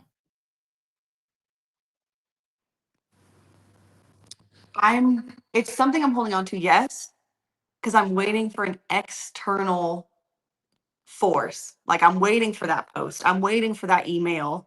I'm waiting for something that'll probably never come. So I need to go ahead and deal with it and process it. But And I'm is in a pro- place of waiting yeah, for yeah, something. Don't ask me what right, that is. Because it's right. like, okay, what do you need to see? Oh, I need to see an email tomorrow morning from this person, this person. It's like, no. What do we need to see? So I guess at some point when someone reaches a point of forgiveness, there's something that they have, a story that they have to let go of. Yeah. Yeah. Well, it makes Or perfect sense. sometimes Good. we create what we feel like we need to see in our heads, and we're Mhm. waiting for something that's never going to happen. So you have to let go. Wait, let go. You have to let go of this image you created in your head because it's not ever going to happen, and like come to terms with reality. Hey, So maybe you should turn your Wi-Fi back on.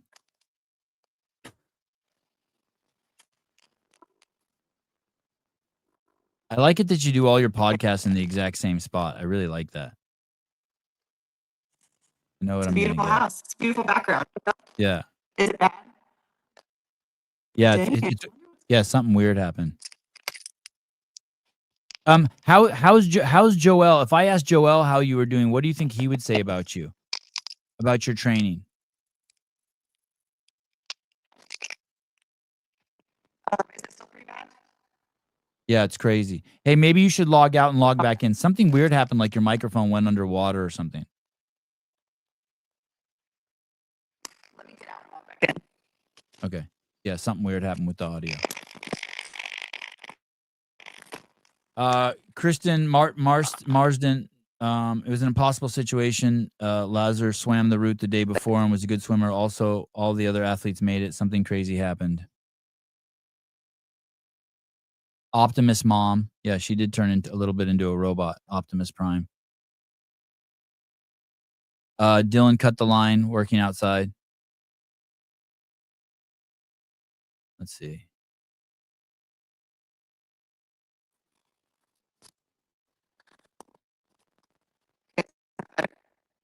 No. God, was so weird. All of a sudden, something happened to your microphone. Make it closer to our Wi-Fi. I thought Texas would have like fiber optic and shit. I mean, our Wi-Fi hasn't been bad in a long time. Your picture's great. It's just your audio.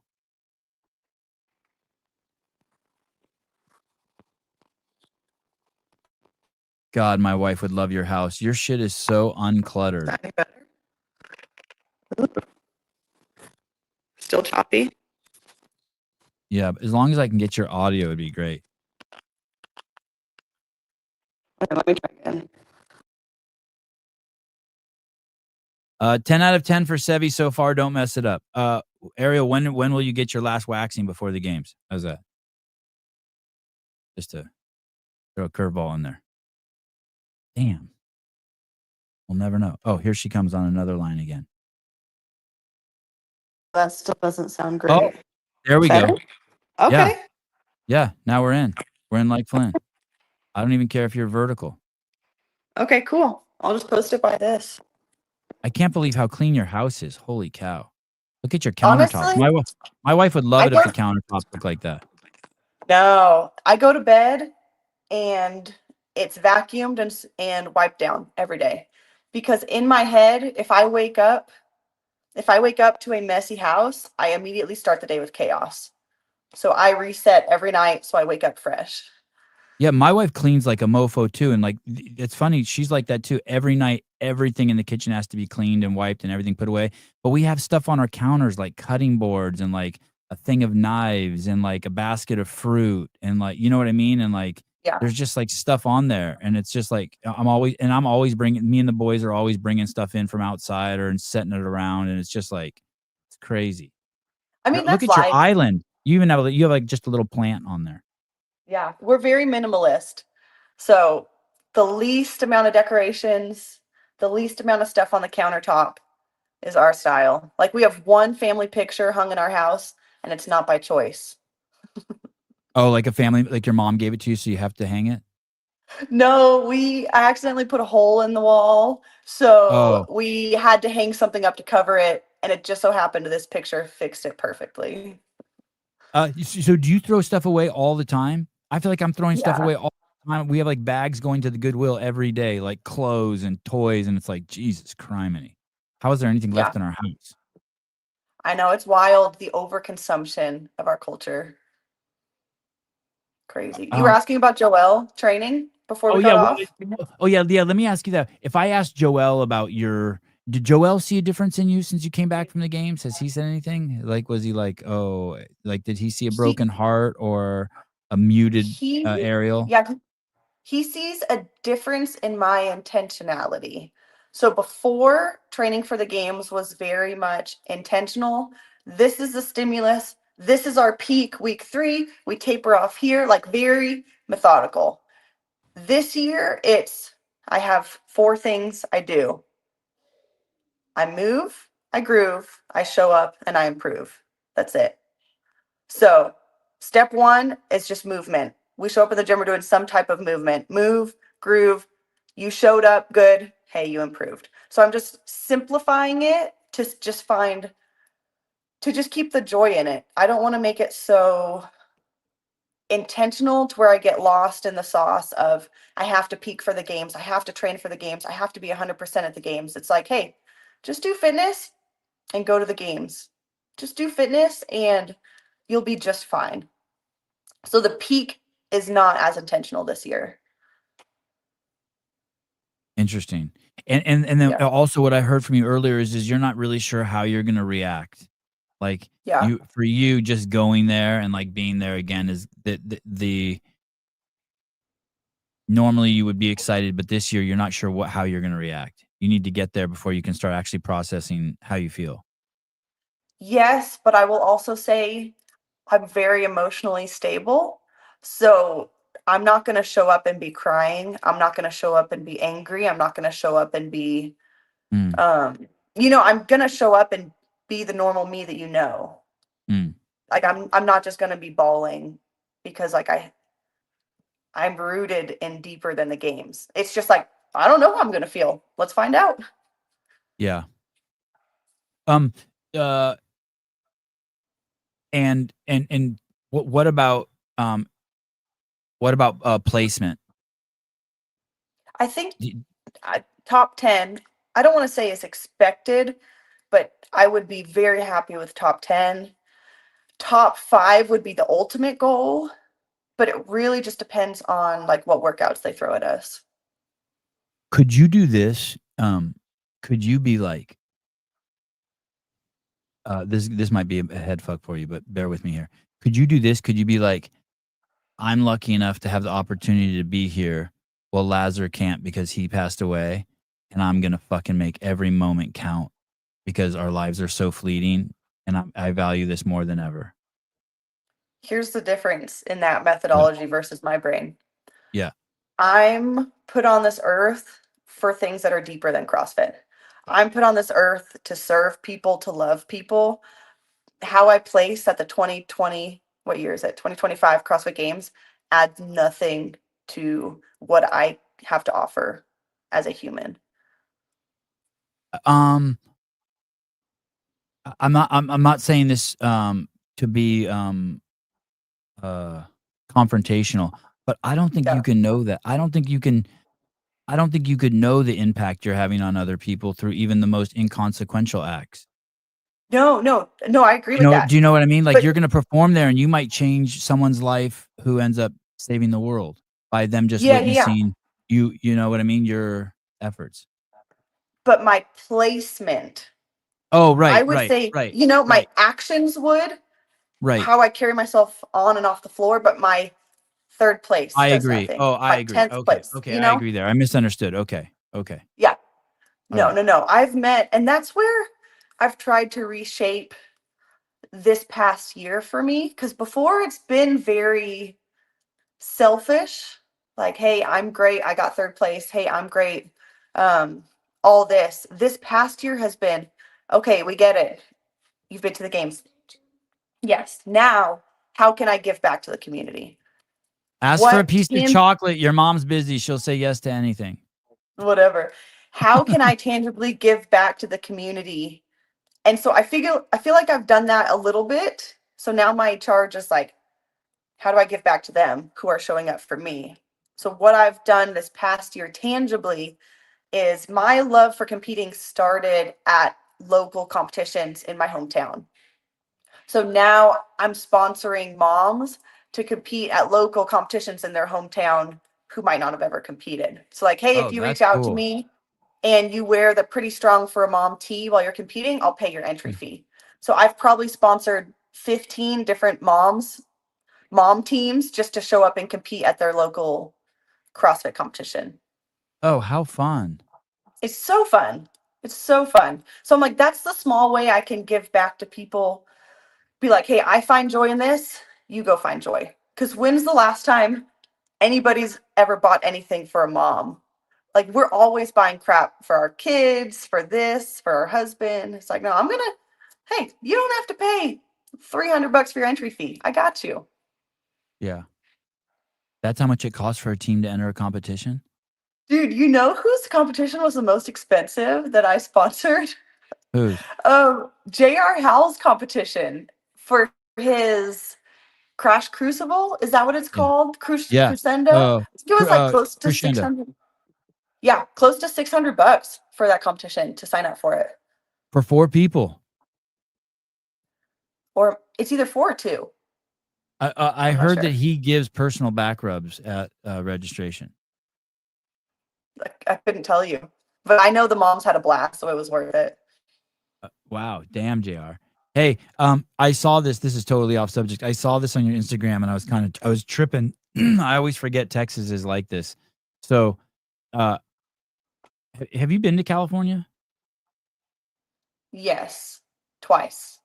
Okay, look at your trash bin. Have you ever seen our trash bins? Is it the type that you roll? Is that just yours for your family? Yes. Yeah, like my whole neighborhood gets that much space. Really? Oh, it's crazy. I always forget that about Texas. Every time I go to Texas, I'm like, these fuckers get their own dumpster. Like this one neighborhood I was at, all the trash cans were in the alleyway where behind the houses, and the garbage truck goes behind the houses and just empties. Okay. Go ahead. That is normal for if you live in town. We live outside of city limits, so we have to pay for that dumpster to be outside, and then we pay to get it dumped. Yeah, So I have because to of where pay we for mine live, too, but they have all these rules. Like we have 3 different trash cans. And for if you don't separate, recycling, yeah, and the truck must have like some sort of X-ray or some sort of sensor in it. Because if you put the wrong shit in the wrong trash can, the dude will get out of the car and pull your shit out and just leave it in front of your house. So like sometimes my recycling bin will be full, so I'll put a bag of cans in the garbage, and then when I come, the cans are out and fucking in the street. man, yeah, that's way different. Yeah, fuck that. I need a dumpster like that. I would love a dumpster like that. It's awesome. But sometimes you wouldn't believe it. It comes every Monday. Sometimes we fill that thing up every week, Yeah, depending on yeah, if Dylan cuts the grass or we do yard work and all that stuff. So that's a lot of I would. trash. Yeah, I love filling up the trash can. So every week you never have to jump up and down on that. No. So I have to I like mean, Dylan basically. might. Oh, I have to basically do the splits. The trash can's as tall as me. I have to like climb up into it and jump on my trash can. I have to put shoes on. I hate putting shoes on. I have to put shoes Yeah, I on, could jump up tell. and I down on my saw trash. the dogs were out. Crazy. Okay, and then this. I saw this on your Instagram. You play golf barefoot? So I'm gonna sound like you. I was grounding the whole golf game. I was like, I never feel the grass on my feet that often. I need to just feel the grass on my feet and walk 9 holes. So that's what I did. Yeah, that's really cool. Mad Yeah. respect to you. Is that by your house? Is that golf course? Is that your golf court? You drive over to the golf course? No, that golf Oh. course is probably 20 minutes from where we live. We went 4th of July, we went golfing. And of course, this was maybe hole 6. I had been hitting decent shots. So I was like, don't just record this for me to see what I look like. And the one shot he records is phenomenal. So I was so happy he recorded it. Yeah, you I'm look not like that one of good. the and you look great there. You look like one of those chicks who's like super hot who just like her whole Instagram account is her just smacking balls. Maybe that's your I'm future. trying to get the followers where I can. Just swing golf, just swing a club all day. Yeah, barefoot. Hey, did you see this thing with do you take creatine gummies? No. Oh, okay. There's this whole thing about Why? all the creatine because there's all this news breaking. It's getting worse and worse that the hundreds of millions of dollars have been sold in creatine gummies, and like 90% of the gummies don't have any creatine in them. So What do they have in them? People have just been eating $60 bags of gummies, just nothing, just garbage, just sugar. Well, that's what I actually had somebody reach out to me the other day about those. And I was like, you try and go straight to the source. So just take creatine.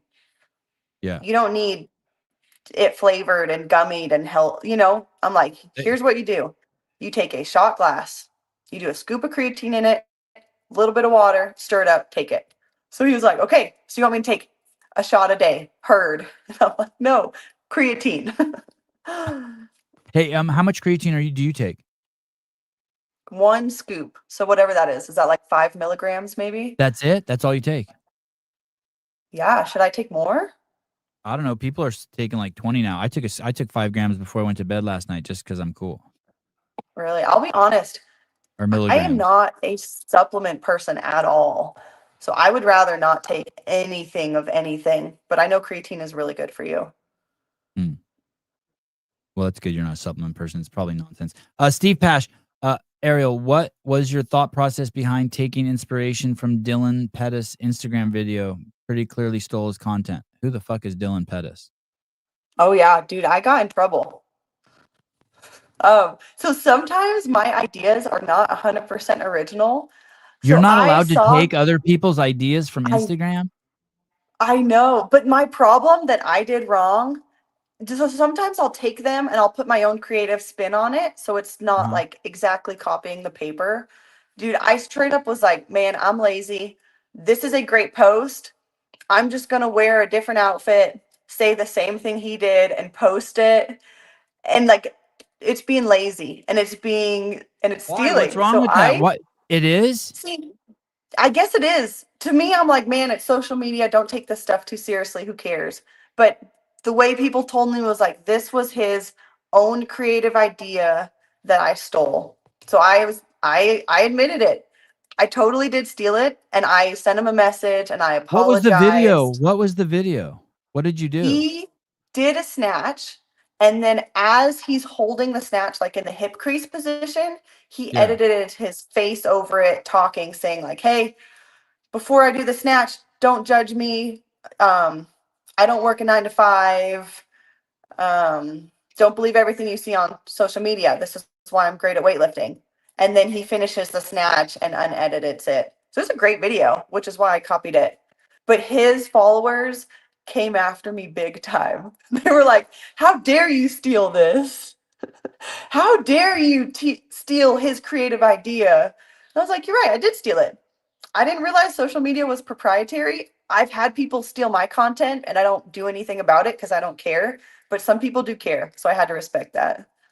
Is it this guy with Romans 12:12? Um, Did he get upset? on Is it I Dylan don't really Pettit? know. I don't know his name, to be honest. I just knew it when everybody was tagging me in it. Wow. Yeah. You can steal whatever you want from anyone's Instagram account anytime. Like that's Think about it, it's fucking. like social media is like so surface level and everything on there is fake. We're not talking about a dissertation, I don't know. To me, it was silly and people were trying to shame me for it, but I'm like, man, this is Instagram we're talking about.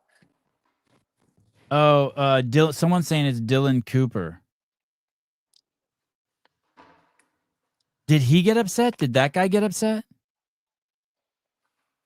I think he posted it to his story and said, like, "I can't believe this person would copy it word for word." And whenever I saw that, I sent him a DM just to be like, "Hey, you're right, I did. Really sorry. Um, you did create this design. I'll tag you in it, give you creditation." But it was his followers that were just going crazy in the comments. "How dare you steal his content?" Wow. Wow. Yeah. It was funny, but it was also a good lesson to me. I could react to that, Savon, as you say, Yes. get mad, "How dare you shame me? Screw you." But for me, it was a self-reflection of, okay, don't be lazy. You did steal it, and that is his own creative thing. Next time, put some more creativity in it. Or I guess you could tag him. Thanks for the idea, but still, that's Yeah. crazy. Isn't that crazy? But it Yeah. is my So fault. if I did it. So if I would have seen that and I felt rubbed the wrong way, how I would handle is I would have gone into the comments in that post and I'd been like, "Great video. We should collab sometime." I don't like confrontation though. No, I'm saying he should have said that. Oh, yeah. Like you don't Or like, accuse "Hey." yeah, "Great video. Yeah, You I should don't check know. mine out too." Or God, what people are douchebags. Yeah, so People who've grown up every with social time media, their brain's different. I agree. So like I've had my stuff copied before. No big deal. I'll just go in there and say, "Hey, love this. Can you tag me next time?" with a heart. Just to be like, "Hey, I see it. This is great. Give me a tag." That's all. Yeah. Never would I be like, "How dare you? Screw you." Because it's like, this is all fake. Doing a cover song without telling anyone you're doing a cover song and hoping they think that you created that song is much different. Yeah, totally different. Totally different. Yeah. But dude, everyone is using. When's the last time you've seen someone tag someone's music? Instagram does it for you automatically, kind of. But like you don't see people tagging all these artists. What? They're too big to tag. It's just fucking nuts, dude. People are fucking nuts. Did he forgive you? Great question. He never responded. Did he forgive? He never Oh, responded. boy. What do you have going That's on at the crazy. games, media-wise? Do you have anyone, are you bringing any media, or you're your own independent person, you're your own coach, you're your own training academy? Oh, this is what I wanna ask you. Are there any other female, like, programming geeks like you? Do you know of any? Oh, female wise. All the geeks are. I don't like to do the sexist thing, but yesterday when you do all your own programming, you clearly are into programming, but all the programming nerds I know are dudes. You're not wrong. I mean, besides Michelle Latondra, but she's not an athlete still competing. Oh, so okay, that makes sense. She would be programming geek, right? Yeah, okay. Yeah. No, that's a good point. I Do don't you ever really watch know. programming shows? Do you ever watch programming shows like Get With the Programming or Shut Up and Scribble? Do you ever watch them and listen to them talk about programming or like, oh, I agree or I don't disagree? Do you ever get into it like that or no? In the most polite way possible, I would rather look at articles, look at science, look at research than listen to a podcast for information. Okay.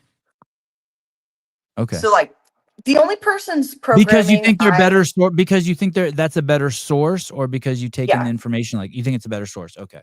I think it's a better source. I do respect J.R. Howe's programming. So I will kind of look at what he's doing.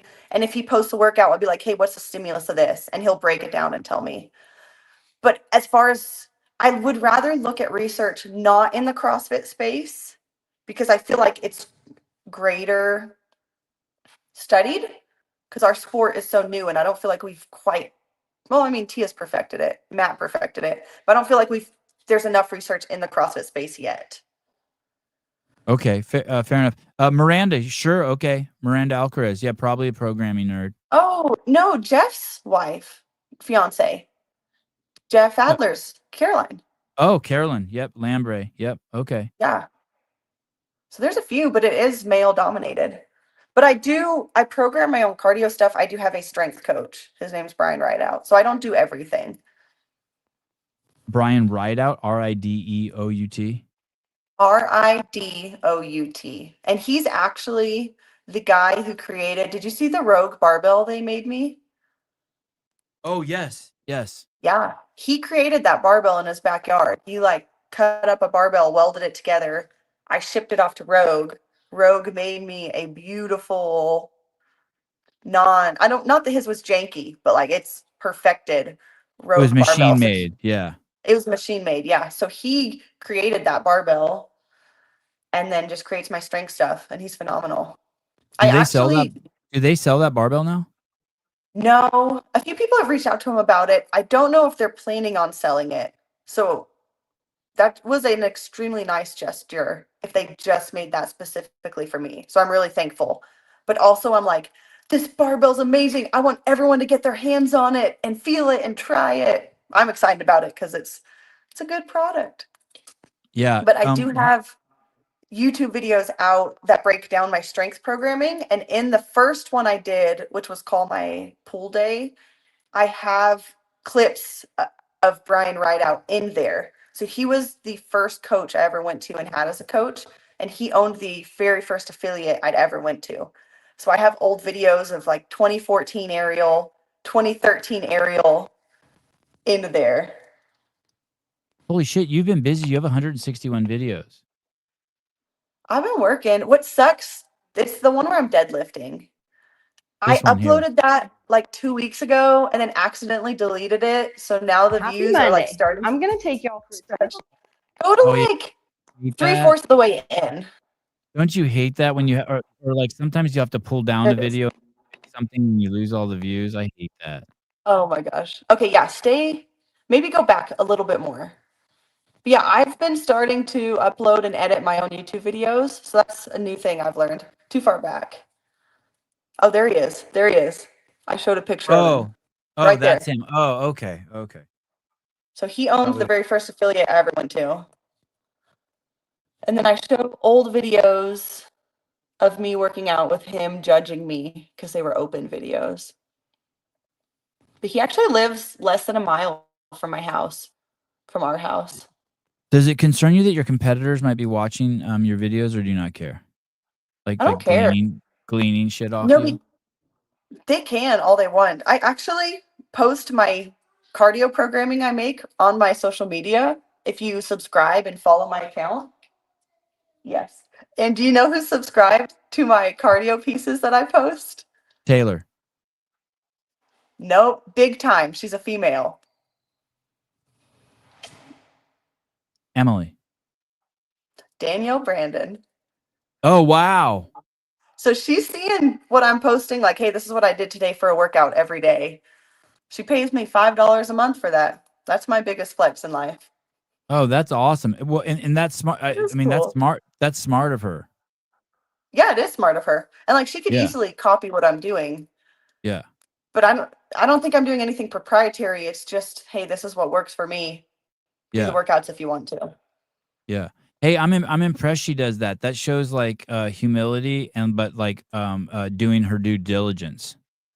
Isn't that respect? I see that as Yeah. very respectful of like, hey, you are good at this and I kind of want to see what you're doing, because she's not going to Yeah. follow somebody she thinks is trash. Right. Not kind of want to see. Yeah. So I don't know if she's tried any. But Brian is great. He creates workouts that are specifically designed to strengthen my weak muscles.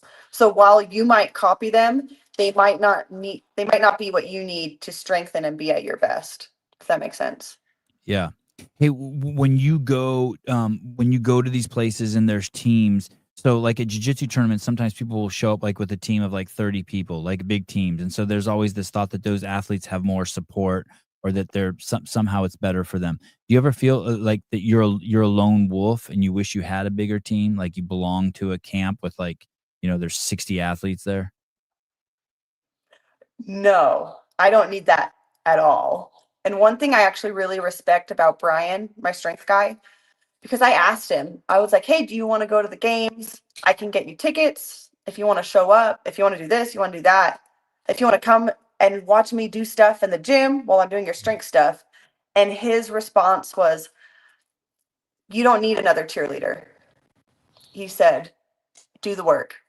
And I actually really respect that, because I don't need more people in my corner hyping me up. You're great. You're great. Only I can decide how much work I'm going to do on the floor, how hard I'm going to go on the floor, regardless how many cheerleaders are on the side. Like it's an internal thing that I have to show up. And you're not going to get a better hype man than Dylan. He's off the chart. Exactly. I And he really mean knows that. he is off the chart. You even listened to the golf video I where I know, it's hit it and it crazy. was, I watched it like 3 times. He's going bonkers. he's going crazy. And I'm like, Yeah. that's just him. And no, that's what I need to hear. All right. Well, thank you for doing this. Yeah. Thanks for having me. Thanks for talking. Yeah. Thanks for being Yeah. real. Yeah. I tried. Yeah. Good. All I'm right. gonna go Going ask. forward, Savon, Yeah. we only speak words of encouragement about each other. Okay. I hope Arielle can view the world how I view it. I hope Savon can view the world how I view it. All right. I hope we have All a right. lot of Have a hope good for one. each other. I'm very looking forward to seeing you. Say hi to Dylan for me, and we'll see you at the games. That sounds great. Bye, Savon. See you there. Hi. Thank you for the lessons. Only words of encouragement. All right. Go kick ass, Arielle. I want to see you on the podium. All right. What do we really think about Arielle? Daniel, humility and diligence, Brandon. Oh yeah, that's nice. That's really nice. I like that. What's this? Hey guys, what's up? Just a quick update. I've had lots of questions about my training. I'm currently doing Sentinel training. I realized after I started my free trial for 14 days that I wanted to stick around because I feel like a completely different animal. I feel like I finally started reaching my potential, and it's all thanks to Taylor and Bryson. I mean, look me, I'm a fucking beast. Stop being a little bitch and go to trainingsentinel.com. Love you. Mwah. All right. Man, we came out the gates hot. Man, Kerstetter was great. I told I was nervous about both of them because Kerstetter's 19. I'm not sure like how the interview is gonna go. Doing podcast at 19 is not necessarily everyone's cup of tea. And this morning I was leaving to come out to the studio. My wife's like, "Okay, good luck." I'm like, "Yeah, this is gonna be this. I feel like this one's gonna be pretty intense." But Arielle made that easy. I appreciate that. Fisa Goffey sent me a link to her shirts, her fan shirts. hate to promote anything besides Vindicate, but if you'd like to support Fee or rock one of these cool shirts, looks like it's a Reebok shirt. She has Matthew 5:16 on it. In the same way, let your light shine before others, that they may see your good deeds and glorify your Father in heaven.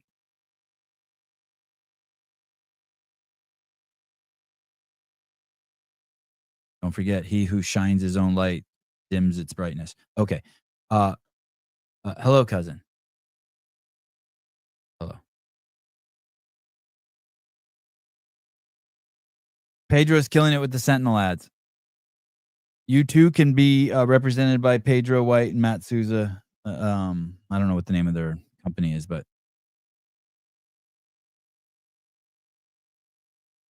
you're an athlete looking for a real agent who does real media. Contact Pedro or Souza.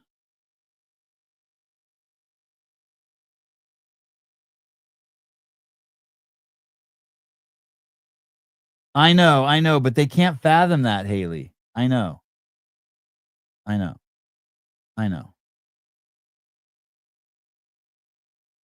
I'm so good at it, I don't even know how to explain it to people, babe. Haley said, "You don't control everything, but you take responsibility for it because it's your thoughts." Yeah, my thoughts are not my own, but they're all 100% my responsibility. I know. Thank you. I have a God complex. I take personal responsibility and accountability.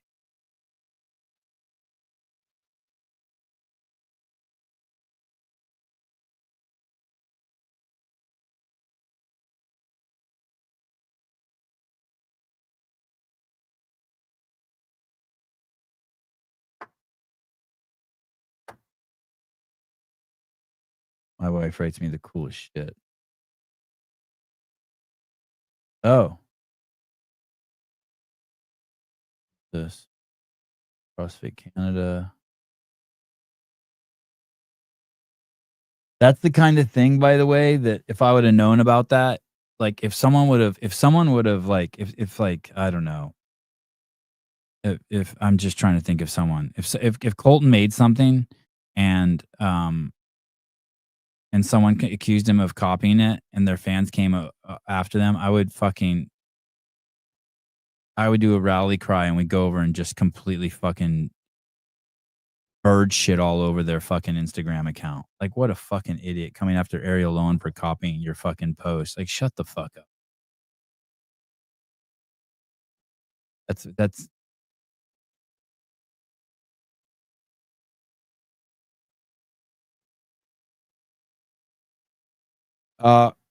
call in with your entire ass out. Let's talk about bitch ass Trump. I don't know what you're talking. I'm kind of out of the news cycle.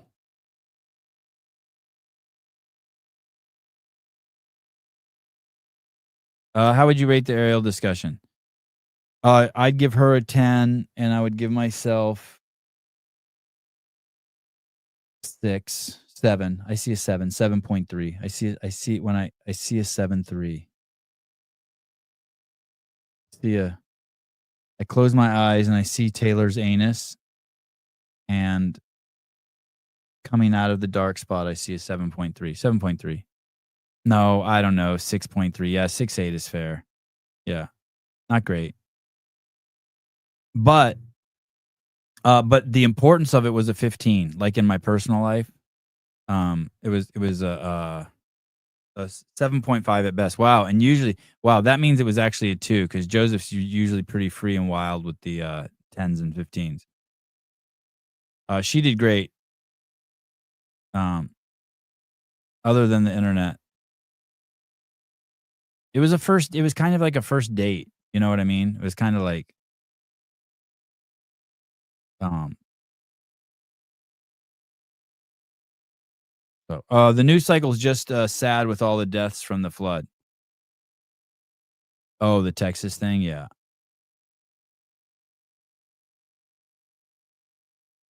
Someone recommended me the Bin Laden documentary on Netflix. I hate it when someone recommends a movie to me that I actually care what they think. So, someone sent me this today. This is kind of crazy.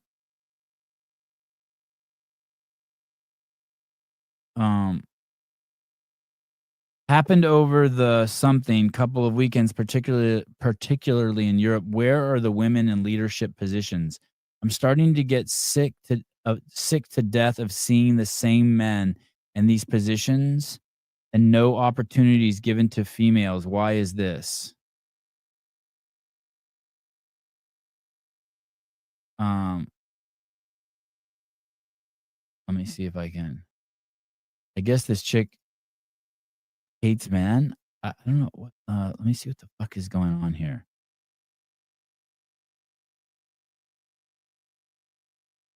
I guess this dude posted it. Florian Maori. Women in CrossFit event leadership. Time to wake up.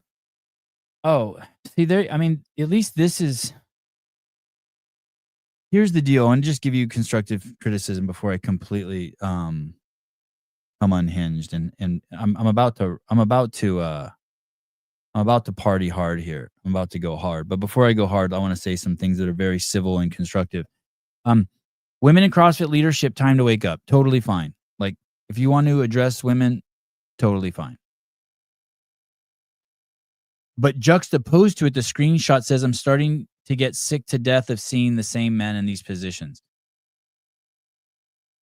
Like, right there, all you're doing now is speaking to victims. You're not actually attracting a high quality person. You're now speaking. That's just all low caliber humans. There are people live in some sort of dichotomy where they view everything in the world through men and women. Like, you don't want to do that. That's just pure victim shit. But women in CrossFit event leadership, time to wake up. Yeah, like if you want to talk to people, it's like, hey, fat kids, time to wake up. Hey, Armenian men, wake up. Hey, El Mexicano man, time to wake up. Like, time to go to your Cinco de Mayo parade. You can, hey, all women who are interested in reffing, we'd like to see more female refs. Hey, fat motherfuckers, time to wake up. You're going to die of type 2 diabetes. That's okay. But if you said, hey, fat motherfuckers, time to wake up. I'm so sick and tired of seeing skinny people. Like, now, you don't, it's like, when the Democrats and the Republicans fight, you don't want your identity to be that you hate the Democrats. You don't want your identity to be that you hate the Republicans. You want to have like your own ideology or your own mission that you're going for. You don't want your whole, because, and I mean this in sincerity, if you do that, then you become unwillingly a bitch, like a person who bitches a lot. I've told you guys the story before. It's been a while. Maybe I'll tell you the story, but there's these two, and we'll come back to this in a second. By the way, this story ends up with Brian's bag of toys, allegedly, which is crazy, right? This whole thing right here that you're seeing eventually gets to Brian's bag of toys, Marissa. Hinojosa. Maybe I should not pronounce the H. Marissa, Hinojosa. Hinojosa. The fuck, your last name starts, god damn it, the Mexicans. Your last name starts with an H, but there's a J in there that pronounces like an H. I need to meet you. Have we met? I need to learn how to say your name. All the Spanish names are fun to say. Just want to say it right. But this story ends up with Brian's bag of toys. Can you believe that? Does this person matter? Well, they matter because it ends up with Brian's bag of toys. It's crazy. Yes, that sounds good. Say, oh, it's so good. So good. So there's this guy, and he's there's these two roommates, these two men, and they share a house together. And one of the guys goes to work, and every time he comes home from work, his house smells like cigars. And so he tells his roommate, "Hey, dude, can you not smoke cigars in the house?" And this goes on for like months. So finally, the guy who goes to work and he comes home one day, he's like, fuck, this is really pissing me off that every time I come home and my house smells like cigars. So he sneaks into his roommate's cigar collection and he takes one of his cigars and he wipes it on his butthole a little bit, just a little bit, just a little wipe. And so he goes off to work, and the guys like that, the guys at home who's smoking cigars in the house who shouldn't be, he lights up a cigar and he's like, this one tastes a little funny. And when the guy comes home from work, he notices that the house smells a little bit less like cigar. So he's like, oh shit, it's working. So he sneaks into his cigar closet and he grabs the cigar and he wipes it a little bit harder on his butthole, just a little bit harder on his butthole. Goes to work, comes back the next day, and the house now barely smells like cigar. This goes on for like 2 months. He just keeps wiping cigars on his butthole. And every day the house smells less and less like cigar smoke. So finally he's like, fuck it. And he goes into the guy's closet, takes a handful of cigars and one-on-one shoves them into his butt about 4 inches. And he does that to the remainder of the cigars in the cigar box. And he comes home the next day and the house doesn't smell like cigars.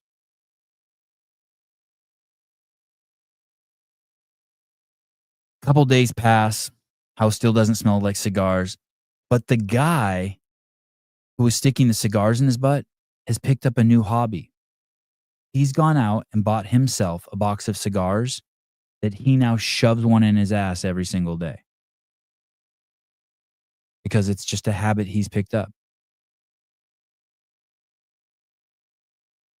And so you don't want to couch things always bitching, because eventually you will turn into a bitch. You don't want to hate the opposite sex. You don't want to hate the opposite sex. It will ruin if you view hey, and by the way, all the miserable women I know view the world like that. None of the happy women I know in my life ever make that mistake. You never hear them like comparing the sexes like that, ever. All the happy women. It's true. It's 100%. It's crazy. It's crazy. Okay, back to Brian's bag of toys. So this guy, and you could just imagine, this guy's name is Florian. You could just imagine, unfortunately, Florian, sorry. I can just imagine what a tough life it's been with the name Florian. Pretty emasculating, if you believe in that stuff. As Sassy rightly pointed out, where are the women in decision-making roles at CrossFit competitions? Let's be real, 90% of the time, the head judge at competition director's team means leads are men. Not needed, buddy. Well, I saw a female head judge once. Some saw the Loch Ness Monster too. We call that a miracle, not a system. What's the issue? Leadership, outdated mindset. Leadership is still seen as something that requires authority, a big presence, or commanding respect. Translation, male energy only. Nonsense. Every single person knows that female that tries to pretend like she's a fucking dude. And I want to tell you something. Nobody likes you and everybody's talking behind your back. Always. And hey, leadership does command respect. And the second anyone senses anything fake about you, 90% of the people don't respect you. Undervalued skills, some of the most respected judges out there. And then he names a bunch of women. I guess these are women's accounts. I just recognized Denise Thomas. When they give you feedback, you listen because their knowledge and their experience speak louder than their ego. I mean, all this implication that this is just dude hating. This has nothing to do with trying to encourage women to become judges or have leadership roles at comps. So what if women aren't running competitions? What the fuck do you care? Women aren't driving garbage trucks either. Women aren't women aren't flying jetliners either. The one female good pilot I know used to be a man.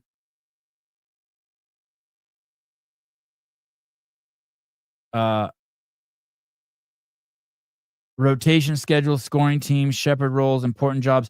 Hey, dude, this guy needs to remember. Do you remember what happened when a jackass like you made an all women's fire department in New York City? Do you remember what happened there? Maybe you should look that story up.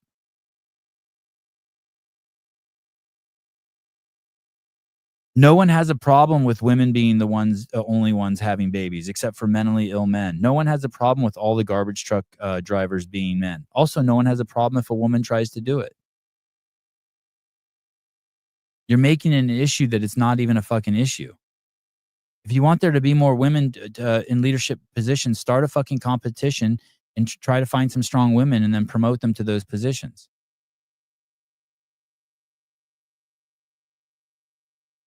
I mean, you're fucking batshit crazy. I guarantee you. I don't mean this with any disrespect, but this guy Florian is just a whiny little bitch. I guarantee you that like like his identity is made in complaining.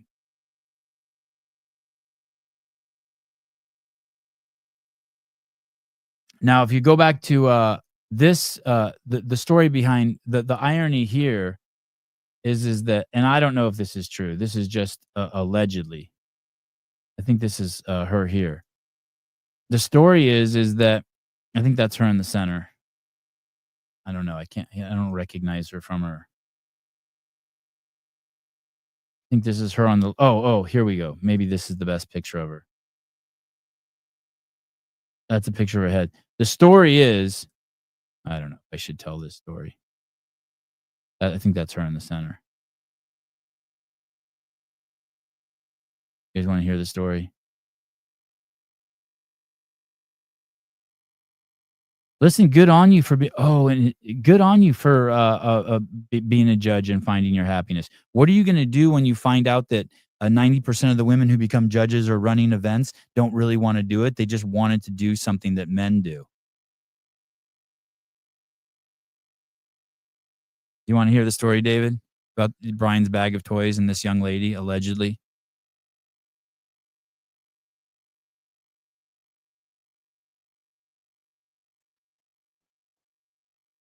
Allegedly, she was a judge at a game, and she was sharing a room with an Irish judge. And the Irish judge was told to leave the room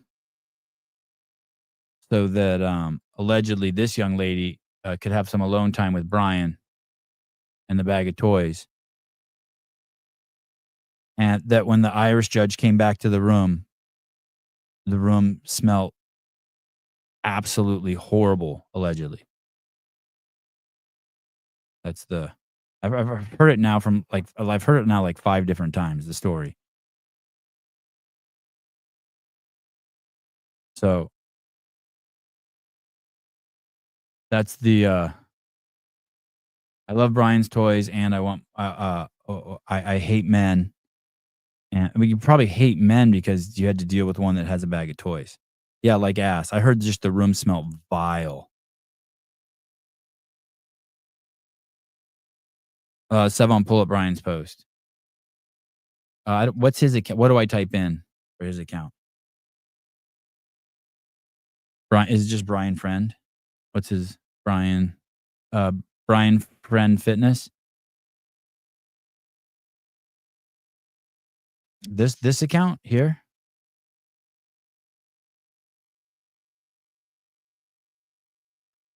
In his bio, you know what he should do? He should start an Instagram account called Bag of Toys, and it's just like an account with his bag of toys. Good on Brian. That's awesome. Let the man get milked, for Christ's sakes. Fair enough. Is this the account? Which one of these do you want me to click? This one? This? Yes. Okay, here we go. New segment for you guys today. I call it Sense updates. 1. Beat Bajan and WFP are targeting totally different groups of people. Stop comparing them. 2. Water or not water available at a MRF is completely different than drowning in water at the games 10 years later. We know what Dave will do when he has resources available. We know what he did when he didn't last year. 3. Dying on the cross at his CrossFit is not the same as dying on the cross at his Dave Castro or the CrossFit Games. You need to separate those two things. Don't pin the CrossFit Games athletes who are saying negative things about their experience with Dave or the games as being against the lifestyle methodology of CrossFit. Lastly, while the range of importance of these topics varies, there are a lot of competitions happening this summer. I just got back from a 3-week. What the fuck did he just say? If the most forward-facing people, when they get attention, talk shit about CrossFit, there's no separation between the methodology and the games. The games is representing the affiliates. The test of fitness is not a fucking sport. It is and if it is a sport, it's really low on the ladder. It's a test. Well, first of all, it's a representation of all the fucking affiliates, all the mom and pops out there. And other than that, I don't give a fuck what anyone else thinks about it. Those are the only people whose opinion I value. Like games and the media and everyone else. The athletes, I value your opinion like almost zero in regards to what the games represents, the test of fitness. And then the media, probably 1%. And the other 99% is just all the affiliates. Because at the end of the day, they're the ones who are putting food on their table and using that money to raise their kids, but more importantly, curing the world's most vexing problem. Are you out of your fucking mind?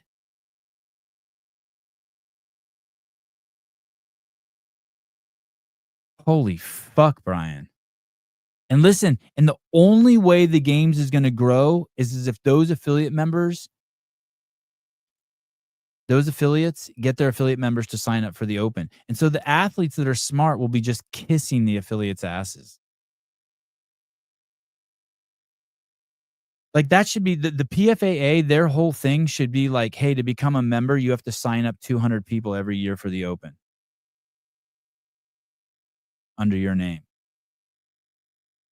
And in the first year, you don't do it, you're out of the organization. Then I would have fucking respect for him. God, this guy is a fucking tool. Run in Europe, just 3. And Brian, I don't feel guilty for any of this. Brian sent me a text saying that he hopes I come to the light and that he knows I feel guilty for what I say about him or something like that. It was like the kind of text like my girlfriend and like when I was in high school would send me after I railed her sister and her 2 best friends and her mom. New segment for you guys today. I call it Sense Updates.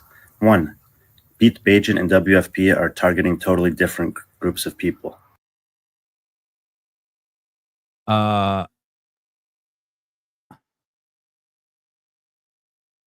I think I don't think Hiller's targeting anyone except everyone.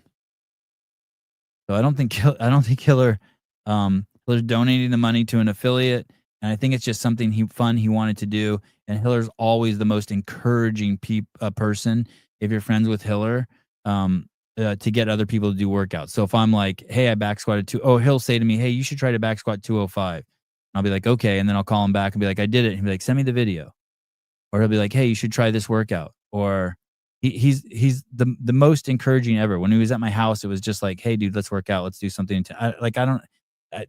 The whole premise with being around Hiller is just encouraging everyone to work out. And I'm pretty sure the Big W, the Will Morad Fitness is doing, has a community event. So I don't know what the fuck Brian's talking about. They better want everyone, because if they don't, they will be going away very soon. Stop comparing them. 2. Water or not water available at a MRF is completely different than drowning in water at the games 10 years later. He's conflating issues here. I don't know why he's dragging the drowning into it, but regardless, Annie, who has one of the biggest followings in the space, shit on CrossFit repeatedly with fucking lies instead of promoting it. Just think of it this way. It was the same thing I said when Fraser went on Rogan. Let's say, I don't know, let's say Fraser's Rogan video had 1 million views and there were 15,000 people sitting on the fence whether they're going to do CrossFit or not. And after hearing Fraser talk, they fall off onto the side of, I'm not going to do CrossFit. But let's say he would have said, oh my God, CrossFit's the greatest thing ever. It saved my dad's life. It saved my friend's life. It's given me the best friends I've ever had in my life. I met my wife. It's like, there's nothing. What if he'd have just told the truth about it? And those 15,000 people would have fallen on the side of doing CrossFit. That would have been a $2,400 a year gift he gave every affiliate. So he went from having the opportunity to give every affiliate in the world one new member to not. And it's like, hey, dude, then why the fuck would we support you?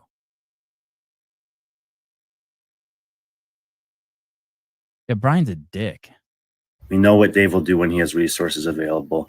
We know what he did when he didn't last year. So now he's giving Dave an out? Is he giving Dave an out there?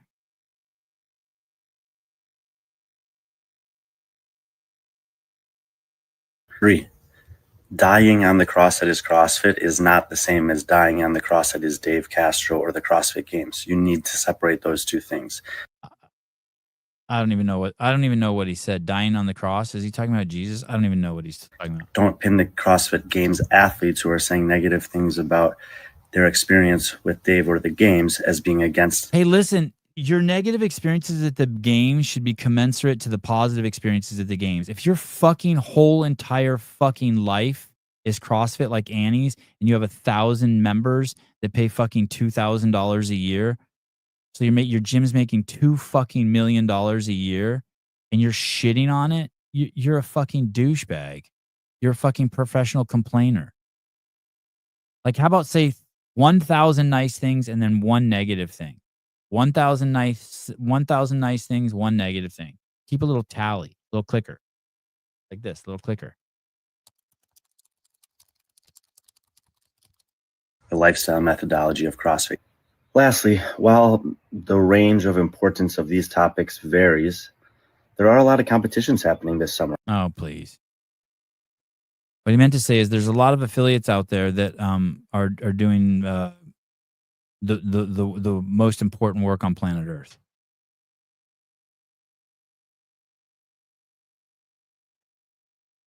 Don't ever send me to his account again.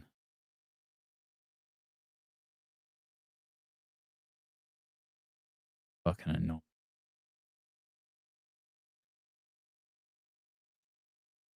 Can you train a dog with a clicker? I don't know. Probably. Dude, Rambler's just in love.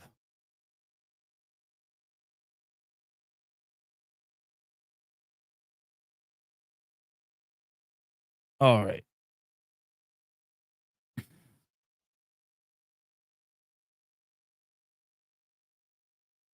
Stop hating on the beautiful opportunity we have on planet Earth to have both men and women and to be able to procreate and love each other for our differences.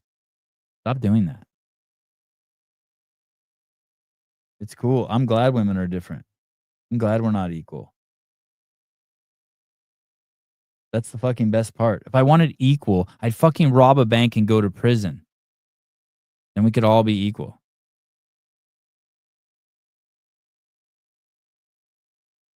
No, he won't. No, he will not show up to Albany. He'll be kicked out if he goes there. I'm sure. He will not be there. I'm sure he'll be kicked out.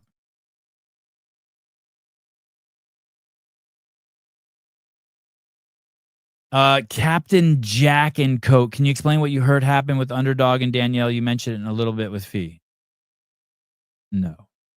Thank you for asking. Sevon, I had to redo my L2 a few weeks ago. I was disappointed with what it's become. Shit. Oh, no shit? Really? I heard that it's better. Really? Are you sure? No shit. Why do you say that? I've heard nothing but good stuff about the L2. I think Pedro went and said it was amazing.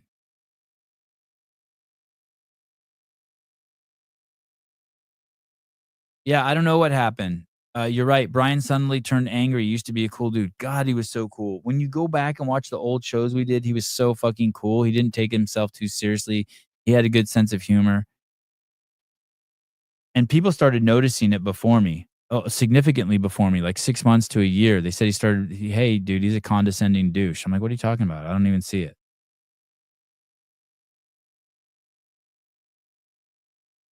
Sevon, I'm upset that you let Brian catfish us into thinking he was okay in the beginning. Do you know honestly what I think it is? I know this is a really simplistic, but I think something went to his head. Two things. He's afraid. He cares what other people think, so he's afraid what other people think. And then he let it go to his head.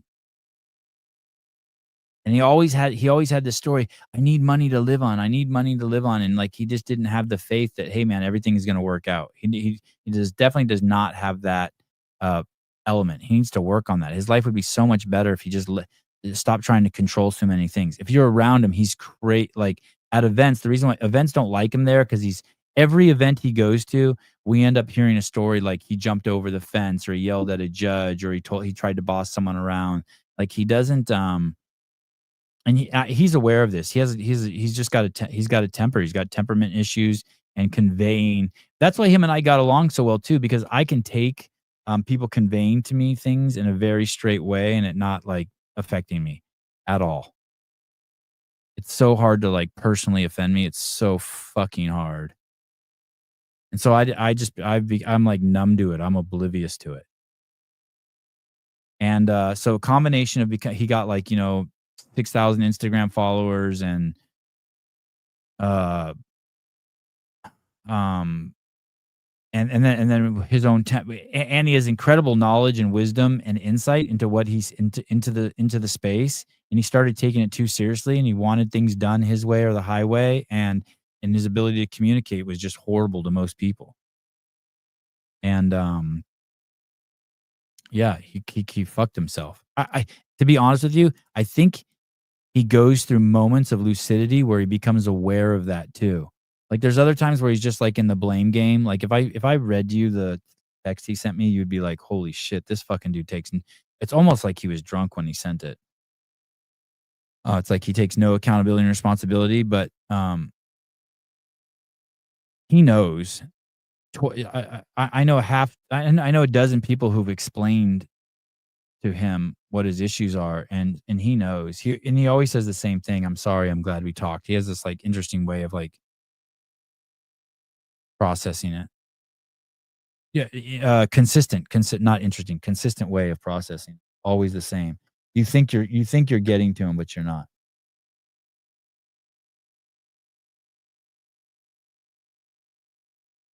And there's people that I know that like don't normally have feelings about people. Who like Andrew doesn't have like Andrew doesn't usually have negative feelings about people. He's just not that kind of person. Like he's just like you can have 1,000 run-ins with Andrew and he'll just be like, he has a super high threshold, I think. And but it's always weird when there's people like, when I saw Andrew's comment on there, I mean, like Andrew's not a negative, like he's one of the least negative people I know. But people like him and Frank and some other people like Brian and Frank, like Alpin,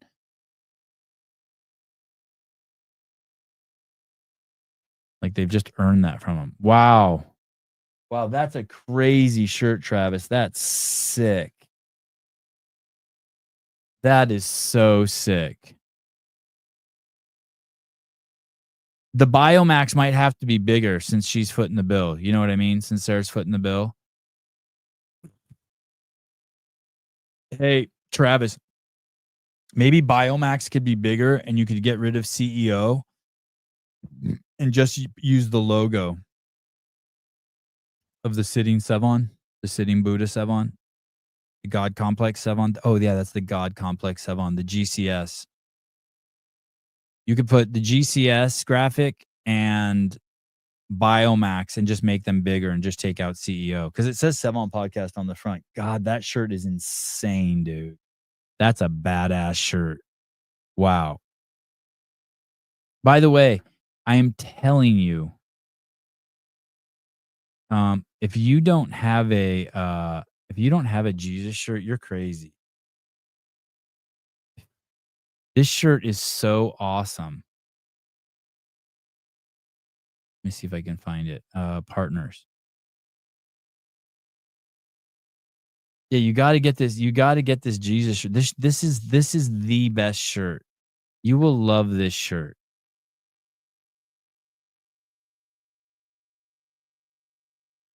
You even if you don't think you'll love it, if you get this shirt, I promise you in time you'll have an unhealthy attachment to this shirt. I put that it's I need 5 of I would only wear this shirt. It is so fucking cool. Although when Greg saw it, he told me, he said, "Hey, your shirt's dirty." This shirt is so crazy. It's so good.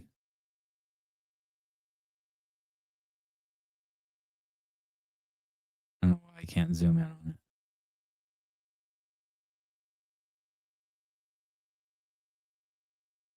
Shit, I fucked it up. Anyway. Oh, someone thought I had grass stains. I put a little bit of mud in my beard and my mustache and my hair, just a tiny bit.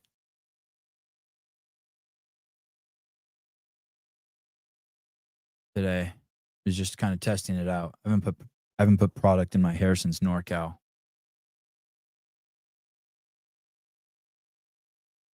My mustache is getting crazy. As a little boy, I never thought I would have facial hair. It's nuts. So weird. Sevon, that Brian was cool in the past years, yes, but in my opinion, it was far worse when Hiller tried to get me to buy those Craig Ritchie shirts. Oh, fair enough. Hiller's not perfect. I agree. Yeah. Good point. The stain on Hiller's reputation forever. I agree. Hiller has the ability to take information and form an opinion regardless of the person. He also does a great job of reassessing when the information changes. Sevon, are you going to the games this year? I am. Big team. We have a huge team going to the games. Huge. No, I wasn't hairy. I wasn't hairy until I was like in my. I wasn't hairy till I was. I wasn't like. I'm still not that. Still not like that's like. I just have that all over my body. See that like, that shit. Just have that. That's it. I'm not really like. I'm not. You know what I mean? I'm not like coarse. I'm not like how you would think. Not how I would think. But it's just like this low. I'm not like a werewolf. I mean, it's still fucking like fur.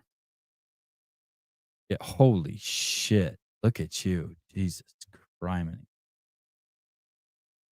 My God. Yeah, it's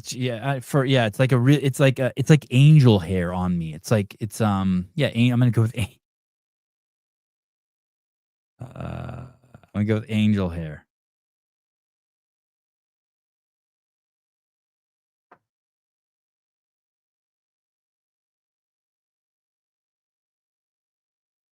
Yeah, angel hair.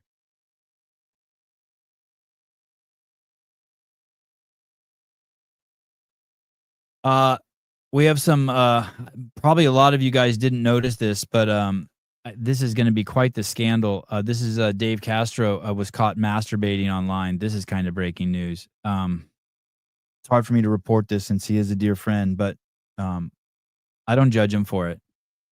But it would be disingenuous if I didn't share with you. Some of you caught it. Some of you didn't catch it. But here I bring you. Dave was on Coffee Pods and Wads. And I think Dave is on the spectrum a little bit. And so you could just kind of chalk this up to a nervous tick, just beating his meat. But listen carefully here and watch his right hand. Okay, here we go. Pedro with the penetrating questions.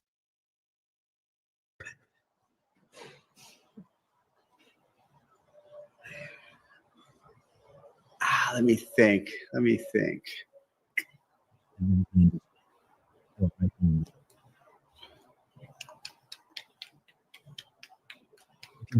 In slapping.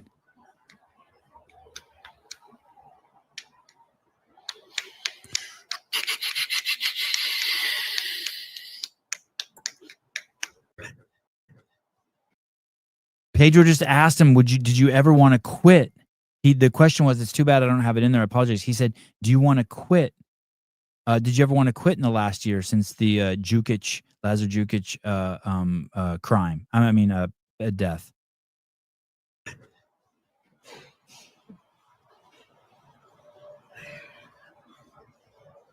Let me think. Someone should cut it just where he says, ah.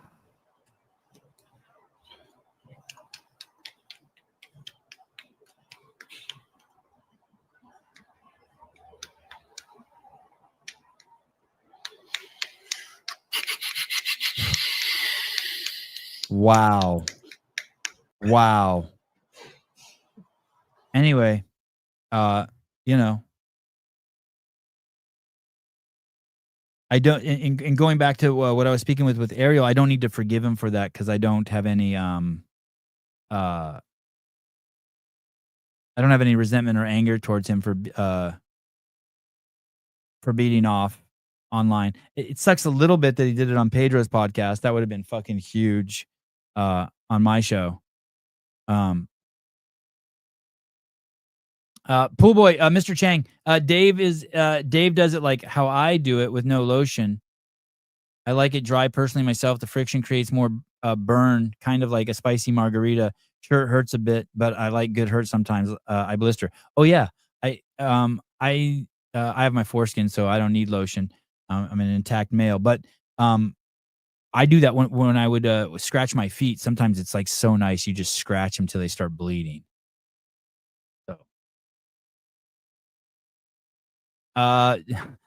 Dave can't go to the race anymore after that. No, that's not what it sounds like. Ask Doug.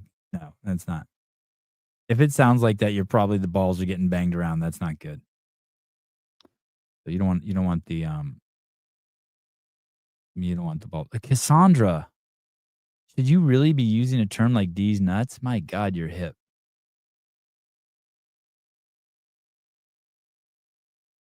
Goodness. Are you afraid your foreskin will rip? I don't think I've ever had that concern. I mean, as a young boy when I used to wear pants, I'll never forget a couple times when they've got cotton in a zipper. I remember one time in the 8th grade, I was on a trip. Was on a trip with my whole 8th grade class.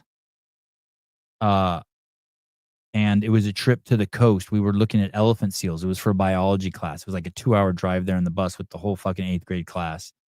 And then we get out and we were studying these seals at Ana Nueva State Beach. And it was so fucking cold.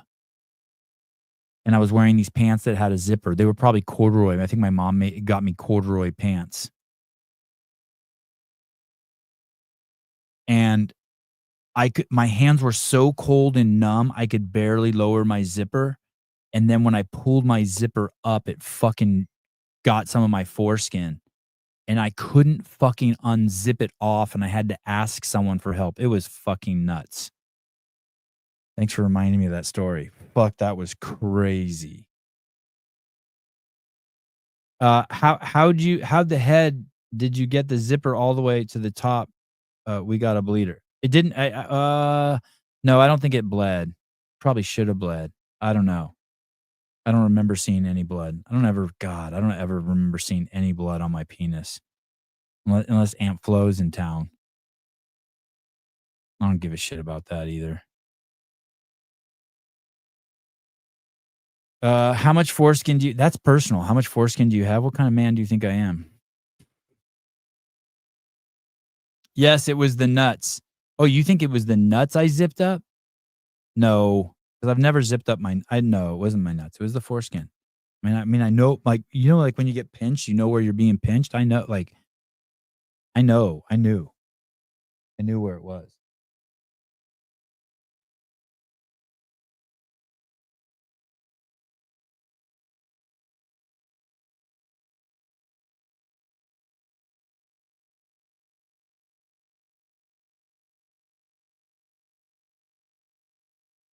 No, I don't.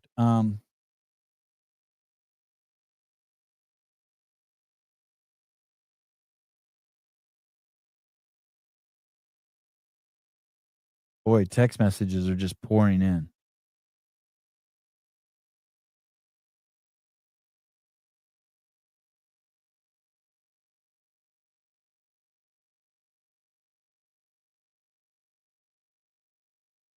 I thought that was a great point I brought up with Arielle. Like, hey, man, one of the lessons from last year's games is that anything could happen at any moment, and you could die at any moment. And we should be, don't let them die in vain, and make sure you're taking full advantage of your life in every second and every moment. Thought that was a fucking great point. I don't think it landed, but with her, but I think she heard it a little differently.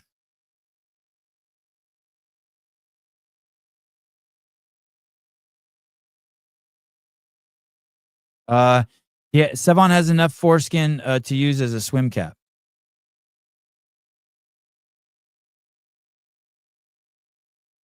One of my friends told me one time that my dick's not as big as I claim it is. It's just the foreskin.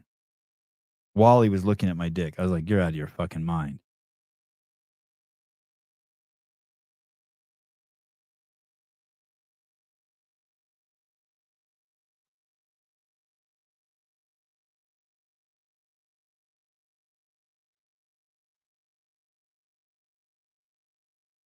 All right. I think I'm done. I got nothing else. Oh shit, I missed Scott Schweitzer's show at fucking 9. I only like to watch that show if it's live.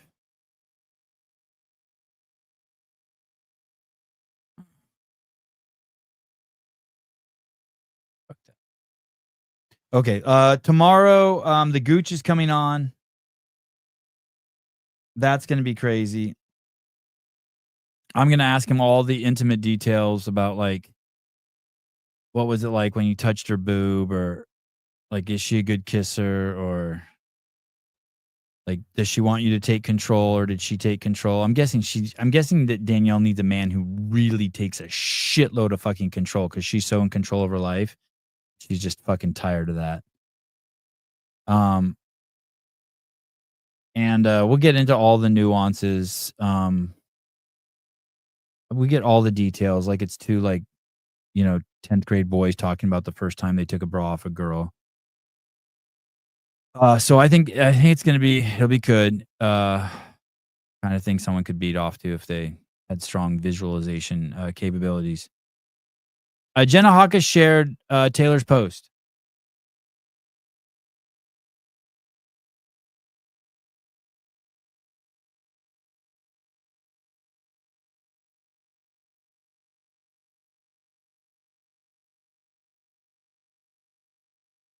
I wonder if Jenna's in New York.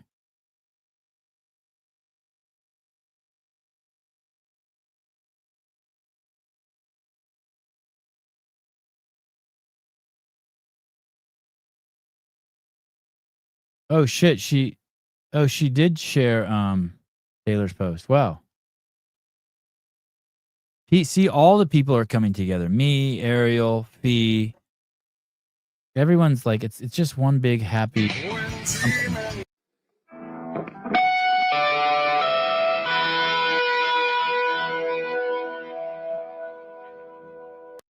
Reasons why CrossFit sucks. You actually have to do hard work.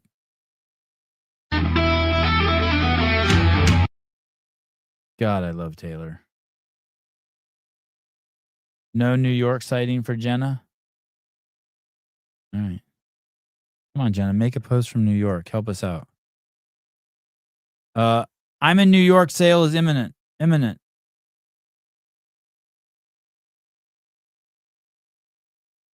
I wish Taylor Self was my brother-in-law and my kid's uncle. That would be sweet. Hey, every time I'm on the phone with Taylor, he says something like, "Put me on speakerphone. I want to say hi to the kids." He's going to be an incredible dad and uncle. Sevi, have you ever compared photos of your boner with skin on and skin rolled back? No. Trying to think of the last time I took a pic. I haven't taken a picture of my dick in it's pre-cell phone. I don't think I've ever taken a picture of my dick with my cell phone. One time, okay, I can think of 2 times I took a picture of my dick. But one time, there's this picture of my dick floating around my house somewhere. One time, and it was with a film camera. One time I put like a little red bow on my dick, and then I drew a face on it. And I took a picture of it, and I gave it to Haley. It doesn't even look like a dick. But I don't take pictures of my dick. I don't know why. Do it for science. All right. Love you guys. Great show. So, and then Thursday we have Max Dossel on, and then Friday Rory Edwards, and then Saturday I'm trying to find a time for when Hunter McIntyre can come on. We have Lucy McGonigal next week. We have Nick Johnston. He's never been on the show from Proven. I think we have Lucy Campbell getting ready to come on. We have James Sprague coming on. I think we're supposed to get Jason Hopper on too. Let me see if I can figure out what the fuck is that. Jason.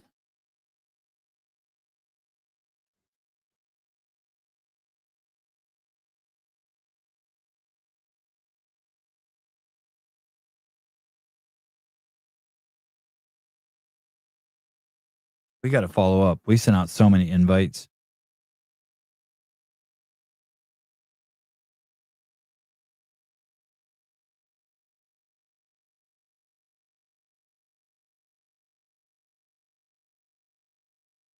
Ah, yes. That's correct, Dylan. That is correct. That is correct. Dylan said, "Are you saying you don't believe in God because you passed that level of understanding and you're in a relationship with him?" That is correct. That is correct. I don't make up any stories about God. I don't put anything between me and God. Nothing. No thing. No thing sits between me and God.